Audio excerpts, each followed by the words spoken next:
बिस्मिल्लाहिर्रहमानिर्रहीम, अस्सलामु अलैकुम नाज़रीन and a very happy good morning and welcome to Suno Pakistan. और सुबह के जी नई उम्मीद नए रंग के साथ हम हाजिर हो चुके हैं और सुनो पाकिस्तान से मैं हूं आपकी मेज़बान माहम जाहिद और मेरे साथ मौजूद है उज़ैर मलिक। और सुबह बखैर नाजरीन, उम्मीद करते हैं आप सब खैर खैरियत से होंगे। आपको अपने प्रोग्राम में खुश आमदीद कहते हैं जनाब। और आज हम बहुत ही अहम मौज़ूआत पर बात करने वाले हैं। एक तरफ जहाँ पर अमरीकी सदर डोनाल्ड ट्रंप की जानिब से मुख्तलिफ ममालिक को दी जाने वाली धमकियों ने आलमी सियासत में हलचल मचाई है, वहीं मकामी सतह पर लाहौर की एक निजी यूनिवर्सिटी में तालिबा की खुदकुशी की कोशिश ने हमें झंझोड़ कर रख दिया है। आखिर हमारे नौजवान इस इंतहा पसंदाना कदम की तरफ क्यों माइल हो रहे हैं? और ख़ातीन के लिए तो आज का शो बहुत ही खास होने वाला है, बताइए क्यों? वो इसलिए होने वाला है कि चमकदार स्किन का राज बताएंगे हम आपको, और शादियों का सीजन है तो गोरी गोरी तवज्जो, वाह वाह वाह तवज्जो जिल्द, हाँ अच्छा जिल्द की बात हो रही है। तो जनाब ये सब कुछ तो प्रोग्राम में होने वाला ही है और यकीनन आपको प्रोग्राम पसंद भी आएगा और हमें आपके फीडबैक का इंतजार भी रहेगा। बोन मैरो ट्रांसप्लांट के हवाले से आज हम जानेंगे कि ये किन मरीजों के लिए नागुज़ीर है, और साथ ही हम ऐसे मौशरती नासूर पर बहस करेंगे जिसने ख़ानदानों को तबाह कर दिया है, यानी विरासत की पामाली। और इसके अलावा जनाब खेलों के मैदान से भी एक बड़ी खबर शामिल करेंगे जहां भारत को बड़ा धचका लगा है और बांग्लादेश ने आईपीएल की टेलीकास्ट पर पाबंदी आयद कर दी है। तो नाज़रीन, आलमी सियासत, सेहत और ब्यूटी टिप से भरपूर इस सफ़र में हमारे जनाब हम सफ़र रहिए। और हमने आपसे बस यही डिमांड किया कि आपने रिमोट को हाथ नहीं लगाना और अपना फीडबैक हमें ज़रूर देना है। और गलती से यस कोई सेगमेंट छूट जाए तो सोशल मीडिया पर हमारे पेजेस भी मौजूद हैं, अपना फीडबैक दें और हम ज़रूर उस बात को शामिल भी करेंगे क्योंकि हम देखते भी हैं, आपके कमेंट्स वगैरह भी देखते हैं। तो प्रोग्राम का जी बाकायदा आगाज़ कर लेते हैं। वेनेज़ुएला के सदर की अगर हम बात करें, उनकी अहलिया समेत गिरफ्तारी और फिर न्यूयॉर्क की सड़कों पर तजलील आमेज़ अंदाज में रुस्वा करना बहुत सारे सवालात को जन्म दे रहा है। माहिरीन खबरदार कर रहे हैं कि ये सिर्फ निकोलस मादुरो की गिरफ्तारी नहीं बल्कि सदर ट्रंप का पूरी दुनिया को पैगाम है कि अब वो डोनर और डॉक्ट्राइन का राज चाहते हैं। अमरीकी सदर ट्रंप की ईरान, क्यूबा, कोलंबिया और मैक्सिको को धमकियां ये जाहिर कर रही हैं कि अब वो खुद मुख्तारी वाले फेज़ में आ चुके हैं और वो चाहते हैं कि कोई भी मुल्क जो है वो खुद मुख्तार महसूस ना करे। सदर ट्रंप ने वेनेजुएला की तेल पर कब्जे के ऐलान के साथ साथ डेनमार्क जैसे इत्तेहादी से ग्रीनलैंड छीनने की धमकी दे दी है। एक तरफ चीन और रूस बरहम हैं तो दूसरी तरफ हम देख रहे हैं कि लातीनी अमेरिका में खौफ की लहर है। क्या सदर मादुरो का अंजाम देखकर बाकी दुनिया दब जाएगी या फिर यहीं से दुनिया में अमरीकी अज़ाइम के खिलाफ एक तहरीक की सूरत बन सकती है? हमारे साथ मौजूद है माहिर बैनुल अक़वामी उमूर प्रोफेसर नईम ज़फ़र साहब। उनसे जान लेते हैं कि ट्रंप का अगला निशाना मुमकिन तौर पर कौन हो है। बहुत शुक्रिया प्रोफेसर साहब आपके वक्त का। Good morning sir. वेनेजुएला के सदर की गिरफ्तारी, न्यूयॉर्क में पेशी के मनाज़र, ये सब आलमी बरादरी के लिए क्या पैगाम छोड़ रहे हैं? और पैगाम ये सोच रहे हैं कि ट्रंप साहब अपने आप को ट्रंप डॉक्ट्रिन की बात बताना चाहते हैं। उन्होंने इन्वोक किया है, मनरो डॉक्ट्रिन की बात की थी।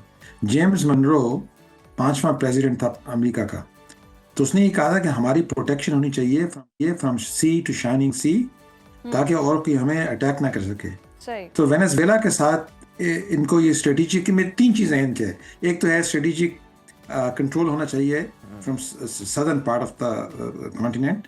सेकंड बात है कि चीन की भी इसमें शामिल है। चीन ज़्यादा से ज़्यादा अपना जो है ऑयल इंपोर्ट वेनेजुएला से कर रहा था और ये भी कह रहा था कि हम डॉलर में ट्रेड नहीं करेंगे, डॉलर करेंसी ऑयल की जो होती है सारी वर्ल्ड वाइड उसको नहीं करेंगे। वहाँ एक्सपेंड कर रहा था अपनी रिफाइनरी को और एक्सट्रैक्शन को। तो इस पर भी इसका एंगल है, चाइनीज़ का भी एंगल है। तीसरा एंगल ये है कि उन्होंने नेशनलाइज कर दी थी इंडस्ट्री। सारी जो अमेरिकन कंपनियों ने बिलियंस ऑफ डॉलर इन्वेस्ट किए हुए थे, तो ह्यूगो चावेज ने कोई 25 साल पहले उनको नेशनलाइज कर लिया था। तो उनसे काफ़ी बिलियंस ऑफ डॉलर उनके डूब गए थे। तो ये तीनों factors, national security, Chinese strategic interest and then recovering के जो ऑयल हमारा कॉन्फिस्केट हो गया, जैसे भुट्टो ने नहीं किया था, वो सब नेशनलाइज कर ली थी इंडस्ट्रीज 1970s में, उन्होंने भी यहाँ भी किया था, ह्यूगो चावेज ने भी। तो ये 3 चीज़ें अपने कॉम्प्लिकेट कर रही हैं सिचुएशन को। सही। अच्छा प्रोफेसर साहब, कोलंबियन सदर को बीमार जहन कहना और ग्रीनलैंड पर मिल्कियत का दावा, क्या ट्रंप जहनी तौर पर दुनिया को अपनी मर्जी से चलाने का फैसला कर चुके हैं?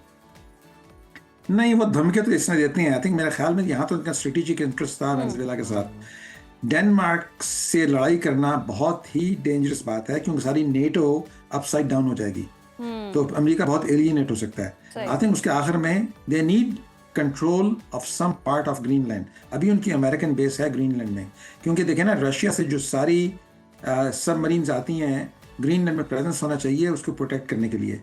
तो उसको ऐसा, उसको जहन में आ गया उसका एक कीड़ा कि हमारी नेशनल सिक्योरिटी बहुत इंपॉर्टेंट हो गई है, और उसमें जो बड़कें लगाता रहता है, उसके बाद में ग्रीनलैंड की बात करता है। तो होगा ये इवेंचुअली कि अमेरिकन बेस एक्सपेंड कर दी जाएगी, लेकिन ग्रीनलैंड अमेरिका का हिस्सा नहीं बनेगा, लेकिन हमारा जो बेस है वो मजीद बड़ी हो जाएगी। तो I think next country which should be concerned is Cuba. So Cuba is too close to America. Russia का काफ़ी रिलेशनशिप है क्यूबा के साथ, वो स्ट्रेटेजिक इंटरेस्ट भी है। मार्को रूबियो वो क्यूबा से आया था, उसकी family. So Cuba is a real possible target, लेकिन इसके बाद भड़के जाता है। अक्लमंदी से काम इतना ज़्यादा ख़राब नहीं करेंगे जितना आप समझते हैं। अच्छा प्रोफेसर साहब, ये जो ट्रंप ने अपनाया है डोनाल्ड डॉक्ट्राइन, जिसके वाले से आपने थोड़ी सी बात भी की है, इसको ज़रा मज़ीद भी एक्सप्लेन कीजिएगा ताकि हम इसके पीछे जो सोच है उसको समझ सके जिस पर अमेरिका चल रहा है, और क्या बैनुल-अक़वामी अदालतें और कवानीन कोई एक्शन ले सकती हैं? क्योंकि गज़ा के मामले में थोड़ा सा डिफरेंस ये कि गज़ा के मामले में ये था कि वहाँ तो चले मुस्लिम्स थे बेचारे, लेकिन यहाँ पर मामला कुछ और। या वो ट्रंप डॉक्ट्रिन की बात है कि every president wants to be remembered कि वो what did he stand for. So James Monroe का जो था मनरो डॉक्ट्रिन कि आहिस्ता आहिस्ता अमेरिका तो शुरू हुआ था ना ये 13 कॉलोनीज से वेस्ट ईस्ट कोस्ट पे, तो साथ में उसका लुजियाना टेरिटरी थी, स्पेनिश इन्फ्लुएंस था, तो डेंजर हमेशा रहता है। तो all the way when down to Pacific Ocean they become invincible, कोई अटैक नहीं कर सकता। लेकिन अब सदर्न साउथ अमेरिका से, वेनेजुएला से ड्रग्स भी आ रही हैं, और वो लोग भी आ रहे हैं जो वहाँ से मुहाजिर बन के। तो इनको how do you protect the southern border? Mexico is too strong, and Mexico तो खैर इकोनॉमिकली बेहतर हो गया है, तो वेनेजुएला, निकारागुआ, वहाँ से लोग आ रहे हैं। तो वहाँ को अगर कंट्रोल कर दिया जाए कि कौन आ सकता है कौन नहीं आ सकता, ऑयल भी है, that's why strategically important country था उनके लिए। सो देखें अब कैसे ये प्लान पे होता है। जी, लोगों को, मदुरो को लाना तो आसान था, अब मुल्क को चलाना बहुत मुश्किल है। कौन चलाएगा, कौन किसकी बात मारेगा? तो आई थिंक अमेरिका अभी बड़ा, तो उन्होंने मार का तो मार दिया है, लेकिन अगले 6 महीने में पता चलेगा वाकई लोग इनकी बात भी सुनते हैं, चला सकते हैं मुल्क यहाँ इनकी इंस्ट्रक्शन लेके। मेरे ख्याल में it'll be much big quagmire than they realize. So this will, इसकी ब्रेकें लग जाएंगी इस बात पे, इस पर ब्रेकें लग सकती हैं। अच्छा प्रोफेसर साहब, अगर रद्द-ए-अमल की बात करें, चीन और रूस जैसे बड़े ममालिक से भी जिस तरह की रद्द-ए-अमल की तवक्को की जा रही थी, ऐसा ना होने के पीछे आपको क्या वजूहात लगती हैं? वजूहात ये लगती हैं कि इससे ना नेशनल जो एक था वर्ल्ड ऑर्डर था, जो कि अमेरिका ने इस्टेब्लिश किया था वर्ल्ड वॉर 2 के बाद, कि ऐसे रूल्स होने चाहिए कि कोई कंट्री किसी को खाम में अटैक नहीं कर सकता। Sovereignty must be observe. लग अमेरिका खुद इसको वायलेट कर रहा है। अब कहेंगे चाइना क्या, मैं भी वायलेट कर सकता हूँ, मैं क्यों नहीं कर सकता? मैं भी कोई जस्टिफिकेशन लेके वियतनाम में जा सकता हूँ, ताइवान में जा सकता हूँ, कंबोडिया में जा सकता हूँ। जो रशिया कर रहा है यूक्रेन में, वो भी इसको जस्टिफाई हो जाएगा। So this is much more dangerous कि हमने रूल्स जो हमने इस्टेब्लिश किए थे उनको हमने वायलेट कर लिया। अब मुख्तलिफ मुल्कों को जोश में आके वो भी ऐसे हरकतें कर सकते हैं। That's the danger, and world leaders को रिएक्ट कर रहे हैं कि कैसे इसको अंडर कंट्रोल किया जाए, कैसे जस्टिफाई किया जाए। अमेरिका की जस्टिफिकेशन ये है कि ये बंदा was a terrorist, he was not a legitimate leader, नहीं था, इलेक्टेड प्रेसिडेंट नहीं था, रिग किया था, तो इसलिए इसको पकड़ना मुनासिब था। अब ये ज़रा इसकी इंटरप्रिटेशन इंटरनेशनल लॉ में ज़रा मुश्किल से आएगी। It's hard to justify this. तो आई थिंक काफ़ी इसकी people are gonna take this seriously, and America को भी पता चलेगा कि किसी मुल्क को दूर से चलाना बहुत मुश्किल होता है।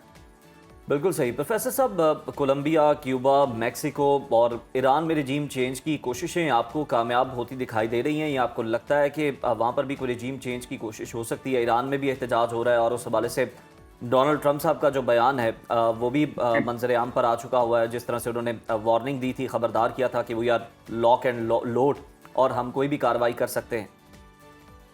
आई थिंक वो मेरे ख्याल में तो जरा वो they are just bragging a little bit कि हमने पहले किया था, दोबारा भी आ सकते हैं।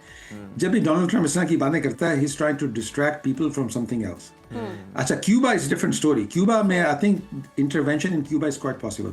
ईरान एंड कोलंबिया में आई थिंक ये जबानी बात होगी, बड़के बड़के मारी जाएंगी, लेकिन एक्शन नहीं लिया जाएगा। Iran is too powerful, too complicated, too protected. Iran में जो चेंज आएगा वो विद इन ईरान आएगा। अब जो प्रोटेस्ट हो रहे हैं, जो अमेरिका ज्यादा कहते हैं कि हम आपको सपोर्ट करते हैं, this doesn't help the internal revolutionary forces. वो लगते हैं कि जी आप अमेरिका के चमचे बन गए हैं फिर। तो उनको स्मार्ट थिंग है कि ट्रम्प उसको इस थिंग की बातें ना करे, ताकि वो लोग रेवोल्यूशन जो ना ला चाह सकते हैं वो ला भी लें। ईरान में कोई ना कोई चेंज आएगी। The current regime has come to the end, so within a few years you will see a change in Iran. सही। लेकिन it has to be from within Iranian, not because of America उन्होंने encourage किया था कि नहीं। सही सही। अच्छा प्रोफेसर साहब, अगर कल को ट्रम्प किसी और मुल्क के सरबराह के खिलाफ वारंट जारी कर दें तो आलमी बरादरी के पास उसे रोकने का कोई रास्ता मौजूद है? शॉर्ट आंसर है कि नहीं, मुश्किल है। क्योंकि देखें ना, किसी गांव में एक वो आ जाता है, बुली आ जाता है, उसको कैसे आप कंट्रोल करते हैं? It's very difficult. They have to come to their own demise. So America right now militarily in a very powerful position. Trump is in a powerful position to able to those thing. उसको full support मिल रही है वहाँ के Congress से। So I think this will has to come from international community, from allies, and I think it will come कि वो देखेंगे कि वेनेजुएला को चलाना इज नॉट आसान काम नहीं है। नहीं। उसे पॉपुलेशन बढ़ी है, वहाँ अंदर रिबेलियन भी है इसके अमेरिका के खिलाफ। अब वो लोगों को कैच कर रहे हैं वेनेजुएला में कि किसने मदद की थी अमेरिका की, तो काफ़ी क्रैक डाउन कर रहे हैं right now. So I think it will be difficult to align and run the country efficiently. हाँ, लेकिन सब जो मुल्क हैं उनके जो प्रेसिडेंट्स हैं अपने आप को फोर्टिफाई कर रहे हैं, अपने बंकर्स बनवाएंगे, कैसे उनके साथ ना हो सके। तो it will create a panic. अच्छा सर, ये जो हम बातें सुन रहे थे कि खुदा न खास्ता खामनाई के हवाले से भी कोई अमेरिका इस तरह की अज़ाइम रखता है या फिर इरादा रखता है इसराइल के साथ मिलकर, लेकिन अब अगर हम देखें तो जो माजी में अमेरिका के साथ वहाँ पर हुआ, यहाँ पर तो वेनेजुएला में 90 मिनट तक ये ऑपरेशन होता रहा। माहिरीन तो ये कहते हैं कि ऐसे आधे वक्त में भी आप ईरान नहीं टिक सकेंगे। अगर आप वहाँ पर चले भी गए तो वापस आना आपके लिए बड़ा मुश्किल होगा। माजी में जिस तरह से आपने अपने हेलीकॉप्टर तबाह करवाए थे, फौजी मरवाए थे, तो ऐसी सूरत हाल हो सकती है अगर अमेरिका ने कोई मिस एडवेंचर किया? बिल्कुल हो सकती है, and it's very dangerous. They got very lucky कि कुछ नहीं हुआ उनके साथ, because they had very good intelligence. लोगों ने उन्होंने पेनिट्रेट किए हुए थे। लेकिन ऐसे करना किसी और मुल्क के साथ, I don't think they should even attempt it, और they will even attempt it. They know it's very hard. अब तो एवरीबॉडी इज ऑन नोटिस कि ये हो सकता है हमारे साथ। सो आई थिंक ये they got little bit lucky and they can justify it, but this is not going to be common thing. So but the world is on notice कि America, which they already respected as a country of law and of principles, can do this. और भी लोग क्या कर सकते हैं, मेरे हमसाए हमारे साथ क्या कर सकते हैं? So it has created a new world order. It is changing. World order is disrupted.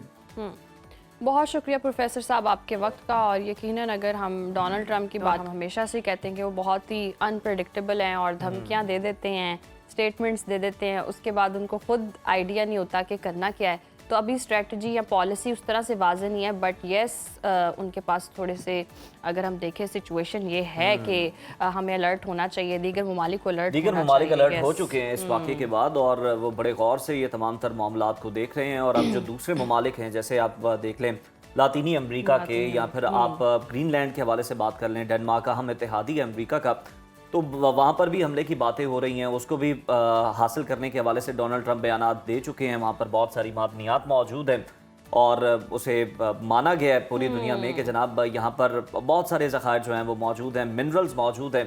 तो अब देखना है कि क्या कोई मज़ीद मिस एडवेंचर किया जाता है और वेनेजुएला क्या जवाब दे सकता है। लेकिन ऐसा भी नहीं होता कि ताकत के जोर पे आप हर चीज करें, लेकिन ये तो वही वाली बात है कि ललकारने वाली बात है, फिर हर कोई इनकलाब लाने वाली बात है। पूरी दुनिया में एक नया ही कानून सेट कर रहे हैं कि जिसके पास ताकत है वो अपने हरीफ जो कोई कमजोर है उस पर जनाब हमला करे, उसके साथ जो मर्जी सलूक करे, वहाँ पे पपेट गवर्नमेंट बना दे।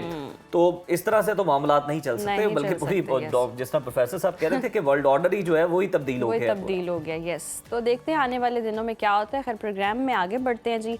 रमज़ानुल मुबारक की बात कर लेते हैं। पाकिस्तान में रमज़ानुल मुबारक और ईद उल फितर की तारीखों के हवाले से पेशगोई सामने आ गई है। सेक्रेटरी जनरल रोहित हिलाल रिसर्च काउंसिल खालिद एजाज मुफ्ती के मुताबिक रमज़ान का चांद 18 फरवरी को नज़र आने का इम्कान है, और जिसके मुताबिक हम देखें तो यकुम रमज़ानुल मुबारक जो है वो 19 फरवरी को मुतवक्के है। शवाल का चांद 20 मार्च को नजर आने का इम्कान है, जिसके बाद ईद उल फितर 21 मार्च को मनाई जा सकती है। ईद उल अज़हा के हवाले से पेशगोई में बताया गया कि यकम ज़िलहज 17 मई हो सकता है और इस मुनासबत से ईद उल अज़हा 27 मई को होने का इम्कान है। ये पेशगोइयाँ रोहित हिलाल के मोतबर तखमीनों पर मबनी है और दीगर ममालिक के दीगर शहरों में चांद नजर आने की सूरत में तारीखों में मामूली फ़र्क भी मुमकिन हो सकता है, लेकिन लोग जो हैं बड़ा जानना चाह रहे थे, क्यूरियस थे कि जनाब ईद कब है, रमज़ान कब है, ताकि हम पूरा एहतमाम करें, तैयारियां शुरू कर दें। तो जनाब आपकी सहूलत के लिए हमने सब कुछ बता दिया। अभी कुछ बाकी है? अभी कुछ बाकी नहीं, अभी बस ब्रेक बाकी है। तो हम ब्रेक पर चलते हैं, देखते रहिए सुनो पाकिस्तान। वेलकम बैक नाज़रीन, और अब हम एक ऐसी खामोश चीख पर बात करेंगे जिसे सुनने में हम बतौर मुआशरा नाकाम हो रहे हैं। लाहौर की निजी यूनिवर्सिटी के शोबा फार्मेसी की तलबा ने गुज़श्ता रोज़ इमारत की दूसरी मंजिल से छलांग लगाकर मुबैना तौर पर ख़ुदकुशी की कोशिश की। तालिबा अस्पताल में ज़ेर इलाज है, जहां उसकी हालत जो है वो तशवीशनाक बताई जा रही है। और ये महज एक हादसा नहीं है, बल्कि हमारे सिस्टम पर एक बहुत बड़ा सवालिया निशान है। आखिर एक नौजवान जान जिसके सामने पूरी ज़िंदगी थी इस हद तक मायूस क्यों हो गई कि उसे मौत जो है वो ज़िंदगी से ज़्यादा आसान लगी? क्या ये तालीमी दबाव था या घर की तवक्कुआत का बोझ या फिर कुछ और? आज हम इन पर्दों को चाक करेंगे जो हमारी नौजवान नस्ल के ज़हनी मसाइल को छुपाए हुए है। और हालिया चंद रोज़ के दौरान निजी यूनिवर्सिटी में पेश आने वाला यह दूसरा वाक़या है, बल्कि एक महीने के अंदर पेश आने वाला यह दूसरा वाक़या है। और इससे पहले अगर सिमिलरिटी की बात करें तो जनाब यूनिवर्सिटी भी एक है और डिपार्टमेंट भी एक है। डी फार्मेसी ये डिपार्टमेंट है जिसके ये दोनों तालिब इल्म थे। पहला जो तालिब इल्म था उसका नाम उवैस सुल्तान था, और अब जो तालिबा हैं उनका डी फार्मेसी से है। तो जनाब यूनिवर्सिटीज़ की क्या जिम्मेदारियां सिर्फ डिग्रीज देना है या तालिब इल्मों की शख्सियत साजी और उनके जहनी बोझ को बांटना भी है, उनको सुनना भी है, उनकी थेरेपी करना भी है। ये सब चीज़ें भी बहुत ज़्यादा ज़रूरी हैं। और आज के इस शो में और इस मौजू के हवाले से माहिर नफ्सियात से भी बात करेंगे, जानने की कोशिश करेंगे कि नौजवान नस्ल में ऐसा क्या दबाव ज़हनी जो है वो बढ़ रहा है जिसकी वजह से ये सूरत हाल हो रही है। लेकिन उससे पहले हम इस वाक़े के हवाले से जान लेते हैं चीफ रिपोर्टर रमज़ान बेग से कि सूरत हाल बनी क्या। रमज़ान बेग बताइएगा, ताज़ा तरीन अपडेट्स क्या हैं, बच्चे की हालत कैसी बताई जा रही है और ये वाक़यात क्यों हो रहे हैं कि यूनिवर्सिटी में 2 बच्चे जिन्होंने खुदकुशी करने की कोशिश की? जी बिल्कुल जी, पहले तो ये बड़ा अफसोसनाक वाक़या मैं बताता चलूँ। ये लाहौर यूनिवर्सिटी में तालबा की जो मुबैना खुदकुशी का मामला था, इसमें तालबा के जो लवाहिकीन हैं उन्होंने अभी तक कार्रवाई के लिए कोई दरख्वास्त नहीं दी। और दूसरी बात यह है कि जो तालबा थी अभी भी तशवीशनाक हालत में ज़ेरे इलाज है जनरल हॉस्पिटल में, और मेडिकल बोर्ड भी स्पेशल तश्कील दे दिया है इसकी तीमारदारी के लिए। और इब्तदाई तफ्तीश में ये घरेलू कोई मामला जो है वो पुलिस कह रही है। हालांकि दूसरी तरह एंगलों से भी देखा जाए तो यूनिवर्सिटी में भी कुछ दबाव था तालबा पर, जो तालिब इल्मों का कहना है। तो पुलिस की अब तक की तफ्तीश के मुताबिक ये अभी तक जो घरेलू मामला वो सामने आ रहा है। और दूसरी तरफ देखा जाए तो ये दूसरा वाकया है निजी यूनिवर्सिटी लाहौर में। पहले अवैस ने खुदकुशी की और दूसरा अब ये फातिमा है जो नारग मंडी की रहायशी और लाहौर में ये अपने भाइयों के पास नाज टाउन में रहाइश पजीर थी। कहने का मकसद यह है, इसमें अगर तफ्तीश देखी जाए तो जो इंतजामिया है उसका भी तो फर्ज है ना कि हर तालिब इल्म पर नजर रखे। और सीसीटीवी कैमरे लगे हुए हैं, उससे इसको रोका जा सकता था, फौरी तौर पर इसको पकड़ा जा सकता था, जैसे पहले जो अवैस ने की उस पर भी आपने अगर सीसीटीवी फुटेज देखी हो तो जैसे ही वो कैमरे के सामने आया और खिड़की से ऊपर चढ़ने लगा उस वक्त भी वहां से लोग गुजर रहे थे। जो तालिब इल्म थे उसको भी पकड़ सकते थे। और ये भी आप अगर देखें तो इसमें भी इसको रोका जा सकता था जब इसने दूसरी मंजिल से छलांग लगाई और अनफॉर्चुनेटली देखें जब ये नीचे गिरी है तो वो तालिब इल्म इसको लेके जा रहे हैं, कोई व्हील चेयर नहीं है, किस तरह पहले वो जी। तकलीफ में थी, उसकी हड्डियां फेफड़े सारा कुछ टूटा हुआ था। तो जाहिर सी बात है इंतजामियों को उसी टाइम चाहिए था व्हील चेयर लेके आते, इसको हॉस्पिटल वहां पे जो अंदर हॉस्पिटल वहां इसको लेके गए थे, लेकिन वो खुद उठा के लड़के इसको लेके जा रहे हैं। ये भी एक बड़ा मेरे ख्याल से दिल दहला देने वाला है कि कम से कम इंतजामिया को इतना तो चाहिए कि तो रमजान यानी कि लगता है कि साल ठीक है, हिफाजती इंतजाम होने चाहिए थे, कैमरास थे, नेट लग सकते हैं उसके आगे टेरेस पे, लेकिन ये जो दिलखराश मनाजिर जिनका आप तस्करा कर रहे हैं ये बड़े अफसोसनाक हैं। पहले उवैस सुल्तान की दफा भी हमने देखा और अब भी, हालांकि इस यूनिवर्सिटी का तो अपना हॉस्पिटल भी है, तो वहां से कोई स्ट्रेचर भी लाया जा सकता था। और उसके अलावा अगर हम देखें तो इस तरह से लेकर जाना ये बड़े तकलीफदेह मनाजिर हैं और लगता है यूनिवर्सिटी ने कोई सबक सीखा नहीं है। इस बार इस तरह से घसीट के लेकर जाया गया। और पिछली दफा हमने देखा कि उवैस का जहां पर उसने गिरकर अपनी जिंदगी का खात्मा किया, वहीं पर जनाब रात को इवेंट भी चल रहा था शाम को भरपूर।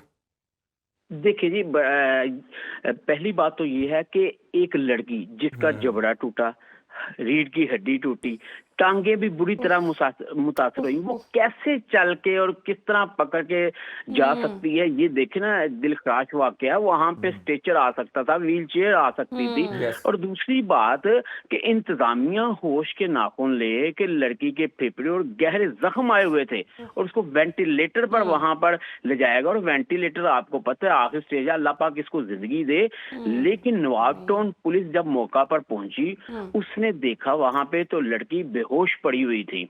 अब अभी तक भी लड़की जो है उसको जनरल अस्पताल में मुंतकिल किया, लेकिन अभी तक वो बयान देने के काबिल नहीं है। उसके भाई भी आए, उसके वालिदैन भी वहां पर आए, उन्होंने अभी कोई पुलिस को बयान नहीं दिया।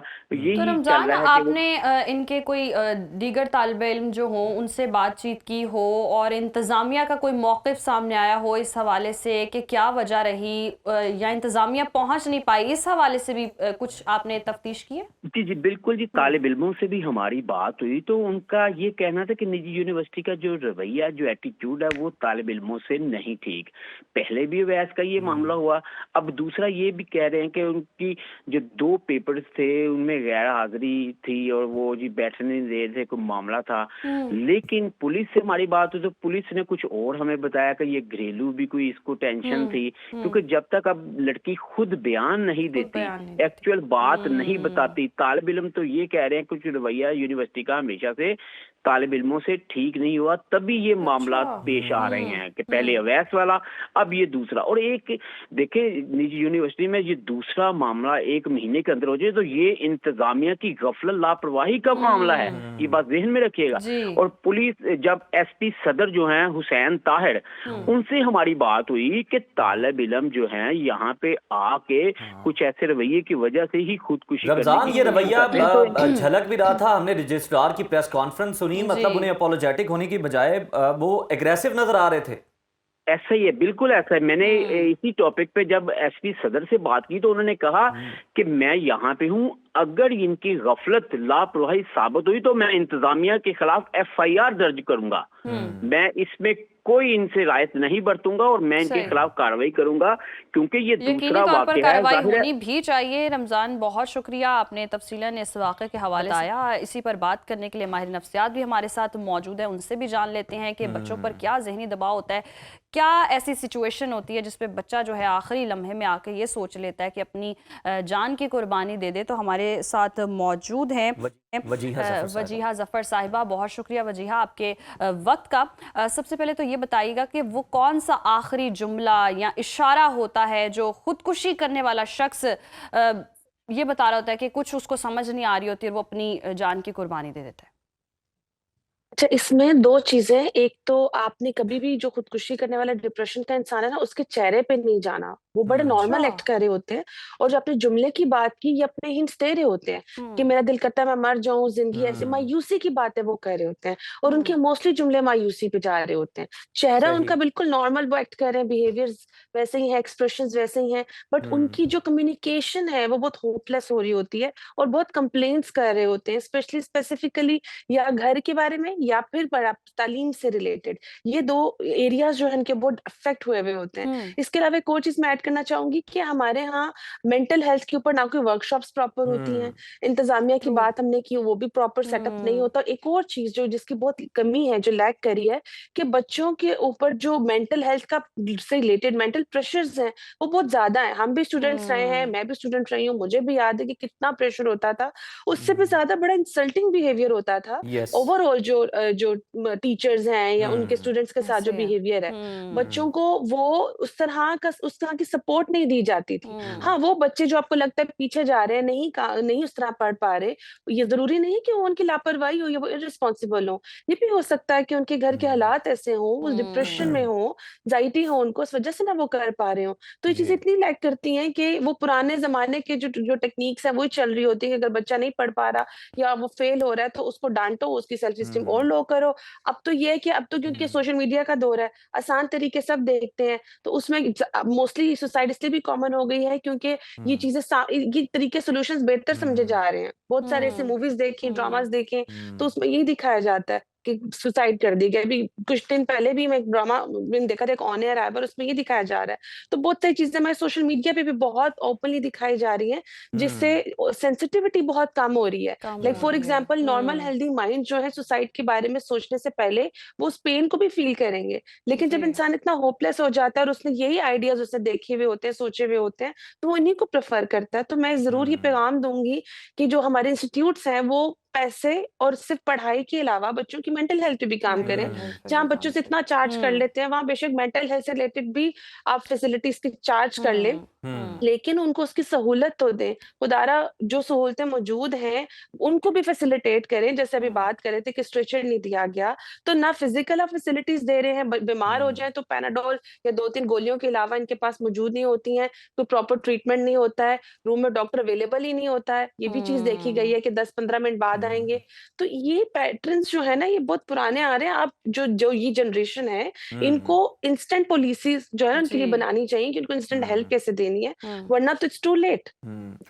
बिल्कुल वजीहा, आप ठीक कह रही हैं। और दूसरी तरफ अगर हम बात करें तो जो रवैया होता है, ख़ास तौर पर जो एटीट्यूड होता है, ना सिर्फ यूनिवर्सिटी के इंतज़ामिया का बल्कि जो मुलाजिमीन होते हैं इवन उनका भी, उन्हें पता है कि बच्चा यहाँ पे फंसा हुआ है, इसने यहाँ से डिग्री लेनी है, हम इसके साथ जैसा मर्जी रवैया रखें, सलूक रखें, ये कोई बात नहीं कर सकता।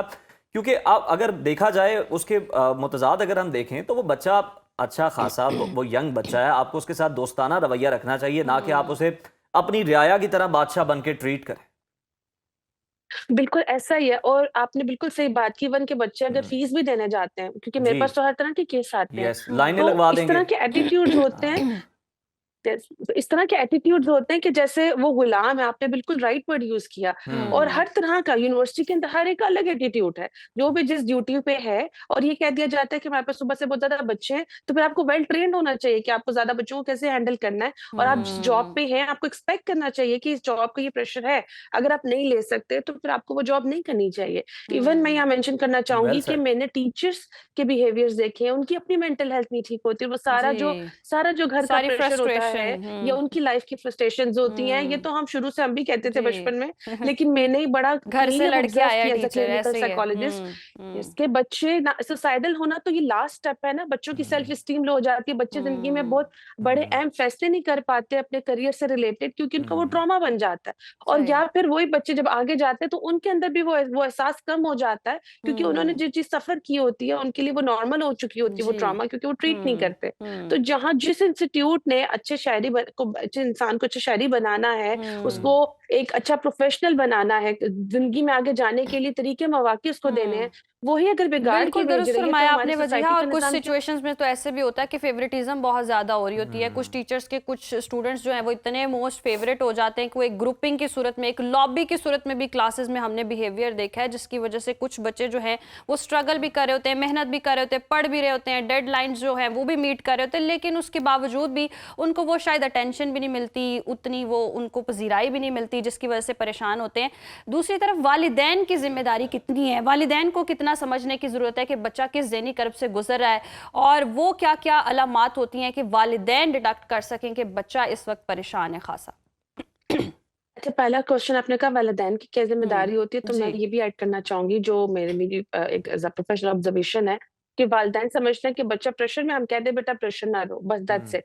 नहीं, आपको घर में एक प्रॉपर सपोर्ट सिस्टम रखना है। आपको बच्चे के साथ कम्युनिकेशन स्टाइल रखने हैं। आपको बच्चे को ट्रस्ट और एक सेफ स्पेस देनी है कि वो आपसे अपने दिल की बात करे, जी। ना कि बच्चे को लगे कि ये कह तो कुछ और रहे हैं लेकिन इनके एक्शंस कुछ हो रहा है। सख्ती करें, लेकिन उस सख्ती में बच्चे की जो इमोशनल वेल बीइंग है उसको मत निग्लेक्ट करें, क्योंकि बच्चा अगर घर नहीं बताएगा, बाहर दोस्तों में तो वैसे ही आजकल कंपटीशन है और बुलिंग की ऐसे ही बहुत है। स्ट्रॉन्ग हिस्ट्री आती है, तो फिर बच्चा जो है सुसाइड की तरफ ही जाएगा। और सेकेंडली, घर में किस तरह के सिम्पटम्स को पकड़े, मैंने पहले भी प्रोग्राम था उसमें मैंने शेयर किया था कि बच्चा हो या अडल्ट हो, जब वो घर आके उसके बिहेवियर चेंज होने लग जाए, आपको लगे कि वो रूम में बैठा है, पहले बड़ा आता था, खाने के टाइम बैठता था, गपशप करता था या करती थी, यूनिवर्सिटी से आके बातचीत करना, अब लग रहा है कि वो आई है और थकी हुई लग रही है, बात नहीं कर रही और किसी को एक्साइटमेंट नहीं आ रही है, या एक्साइटमेंट आ भी रही है तो वही मैंने बात की, मायूसी की बातें करी। खाना, भूख का पैटर्न जरूर नोट करें, भूख और अच्छा। स्लीप का पैटर्न, अब पेरेंट्स से कहेंगे तो हर बच्चे के खराब है,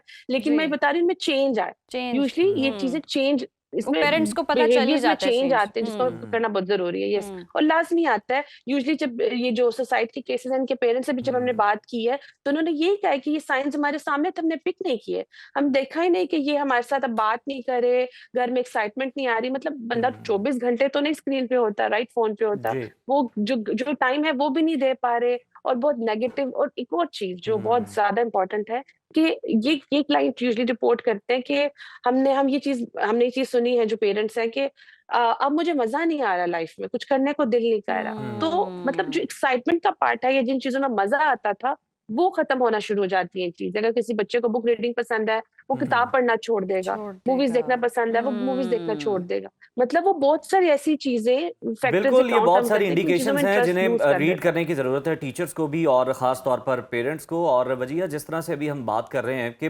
दीन इस्लाम के अंदर भी हम इस चीज़ की डिस्करेज करते हैं कि कोई अपनी ज़िंदगी का खात्मा कर ले, कोई अपने हाथों अपनी जान ले ले। दीन इस्लाम में तो अपने आप को नुकसान पहुंचाना भी ममनू है, ये तो फिर हराम है, खुदकुशी जैसा इंतहाई कदम जो है। लेकिन हमें ऑब्वियसली हम उन चीज़ों को डिस्कस कर रहे हैं जो ये सब इस नहज तक लेकर जाती हैं। अगर इस वक्त कोई बच्चा हमें देख रहा है, कोई स्टूडेंट हमें देख रहा है, हमारा शो देख रहा है, जो कि बहुत ज़्यादा डिप्रेस है, बहुत ज़्यादा टेंशन में है और इस तरह की थॉट्स उसके माइंड में आ रही हैं, क्या आप सजेस्ट करना चाहेंगे उन्हें?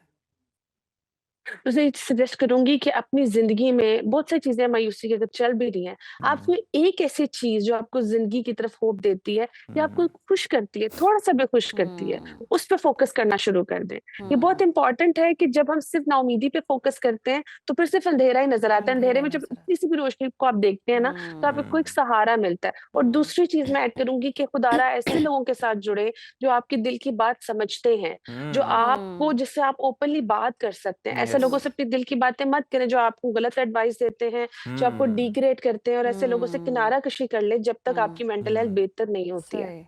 बहुत ज़बरदस्त मैसेज, बहुत शुक्रिया वजीहा आपके वक्त का। और यकीनन पॉजिटिव लोगों में उठे बैठे एनर्जीज उनसे मिलती हैं और पॉजिटिव बातें सुनने को मिलती हैं, तो ऑब्वियसली ध्यान जो है वो पॉजिटिविटी की तरफ मेरा जाता ख्याल है। है कि आपके पेरेंट्स और आपके जो बड़े बच्चे हैं उनके लिए खासतौर पर आपके पेरेंट्स और आपके टीचर से भी ज्यादा जो अहम रोल होता है वो आपके फ्रेंड्स का होता है, Friends का आपके होता सर्कल है। का होता है।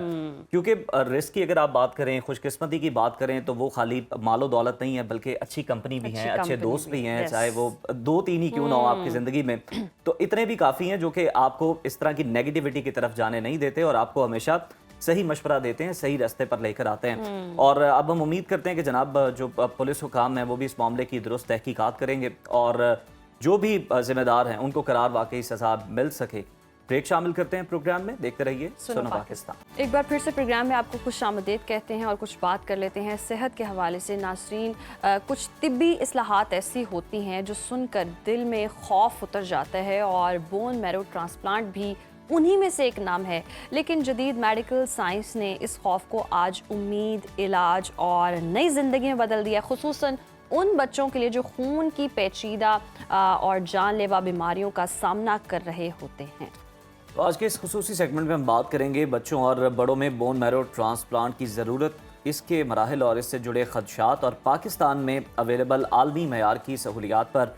हमारे साथ मौजूद हैं Pakistan kidney and liver institute PKLI के 2 सीनियर और तजर्बाकार माहिरीन, डॉक्टर सफ़िया साहिबा जो कि paediatric bone marrow transplant consultant हैं और डॉक्टर शहजाद साहब जो कि adult bone marrow transplant consultant हैं।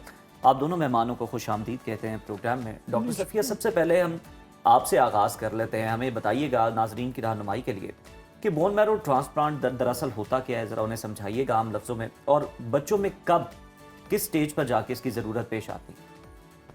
अच्छा, सबसे पहले तो मैं ये चीज़ बताना चाहूँगी कि बोन मैरो ट्रांसप्लांट जैसे कि लिवर और किडनी ट्रांसप्लांट से मुख्तलिफ है। ठीक। इसमें कोई मेजर सर्जरी का प्रोसीजर नहीं होता, जो कि आमतौर पर ख्याल किया जाता है। और इसमें हम मुख्तलिफ अद्वियात के ज़रिए पहले बच्चे की क़ुव्वत मुदाफ़त को ख़त्म करते हैं, ताकि फिर उसके अंदर नई बोन मैरो डाली जा सके। और बोन मैरो लेने का प्रोसीजर भी कोई मेजर सर्जरी की तरह नहीं होता। मुख्तलिफ तरीके होते हैं, 2 तरीके जो आमतौर पर राइज हैं उसमें। एक तरीके में तो ब्लड बैंक में जिस तरह ब्लड लिया जाता है उसी तरीके से स्टेम सेल्स कलेक्ट किए जाते हैं। और दूसरे तरीके में हम ये करते हैं कि कूल्हे की हड्डी से सिरिंज के ज़रिए बोन मैरो कलेक्ट करते हैं। और दोनों तरीके से जो कलेक्ट किया हुआ बोन मैरो है वो ब्लड की तरह मरीज को जैसे ब्लड ट्रांसफ्यूज होता है वैसे इन्फ्यूज किया जाता है। तो ये थोड़ा सा मुख्तलिफ किस्म का ट्रांसप्लांट है। इसमें कोई ऑपरेशन तो नहीं है, ऑर्गन लाइक ट्रांसप्लांट टाइप हाँ एग्जैक्टली, लेकिन इसमें कोई मेजर ऑपरेशन नहीं है। लेकिन इसमें एक लंबा स्टे होता है अस्पताल के अंदर, और कुव्वत मुदाफ़त कितना उसमें बीमारी पे डिपेंड करता होता है। लेकिन रफली अगर हम एक एवरेज निकालें तो 30 to 45 डेज तक मरीज को एक ही कमरे में रहना होता है, क्योंकि हम उसकी कुव्वत मुदाफ़त को ख़त्म कर देते हैं। तो इसलिए फिर उसको हर उस जरासीम से इन्फेक्शन होने का खतरा होता है जो आमतौर पे हमें मुतासिर नहीं कर रहे होते। ठीक डॉक्टर साहिबा, इस पर भी हम डिटेल में आगे बात करेंगे कि बच्चों में क्या क्या बीमारियां और किन वजूहात की बिना पर बोन मैरो जो है ट्रांसप्लांट किया जाता है। अडल्ट्स की बात कर लेते हैं। डॉक्टर शहजाद साहब, अगर अडल्ट्स की बात करें, इनमें बोन मैरो ट्रांसप्लांट किन वजूहात की बिना पर होता है? कौन कौन सी बीमारियाँ ऐसी होती हैं जिनमें ज़रूरत पेश आती है? जी, इनमें हम 2 में डिवाइड करते हैं, मैलिग्नेंट और नॉन मैलिग्नेंट के अंदर। कैंसर, ब्लड कैंसर, वो मरीज़ जो हाई रिस्क होते हैं उनकी बीमारी जैसे ही दवाइयों से या कीमोथेरेपी से ख़त्म की जाती है तो उनको हम ट्रांसप्लांट किया जाता है। सही। या वो ब्लड कैंसर जो इलाज के बाद दोबारा रीलैप्स हो जाते हैं, वापस आ जाते हैं, तो उनमें ये मैंडेटरी होता है कि आप उनका बोन मैरो ट्रांसप्लांट करें। नंबर 2, लिम्फोमा, गिल्टियों के कैंसर। गिल्टियों के कैंसर भी जब वापस आते हैं, जो कीमोथेरेपी के इलाज के बावजूद वापस आ जाते हैं, उनमें भी मस्ट है कि आप उनका ट्रांसप्लांट करें। तीसरी जो ख़ास बीमारी है वो है प्लाज्मा सेल ल्यूकीमियाज या प्लाज्मा सेल डिस्प्लेजियाज। मल्टीपल माइलोमा इसको कहा जाता है। इसके अंदर लाजमी है कि आप इसका ट्रांसप्लांट करें। और नॉन मैलिग्नेंट कंडीशंस में एप्लास्टिक एनीमिया, जिसमें बोन मैरो ख़त्म हो जाता है और खून बनना ख़त्म हो जाता है, तो उसमें उसका हल ट्रांसप्लांट के अलावा और कुछ भी नहीं है। तो इनके लिए एक लाइफ सेविंग प्रोसीजर है। बिल्कुल ठीक है, प्लास्टिक लाइफ सेविंग प्रोसीजर है। डॉक्टर सफ़िया, बच्चों के हवाले से जिस तरह से हम बात कर रहे थे बोन मैरो ट्रांसप्लांट को लेकर, ट्रांसप्लांट का एक तो नाम सुन के ही लोगों के जहन में आता है जिस तरह से कि शायद कोई ऑर्गन लेना है और कहीं और उसे ट्रांसप्लांट करना है। ये बताइए कि इस हवाले से बहुत सारे खदशात भी पाए जाते हैं। क्या वो जो पहले कदीम तरीका इलाज था उसके अंदर वो मौजूद थे, उसके अंदर वो ख़तरात थे, और अब इस वक्त क्या जदीद तरीका इलाज है जो कि राइज है पूरी दुनिया में और PKLI ने भी उसे अडॉप्ट किया हुआ है और वो सेफ़ है?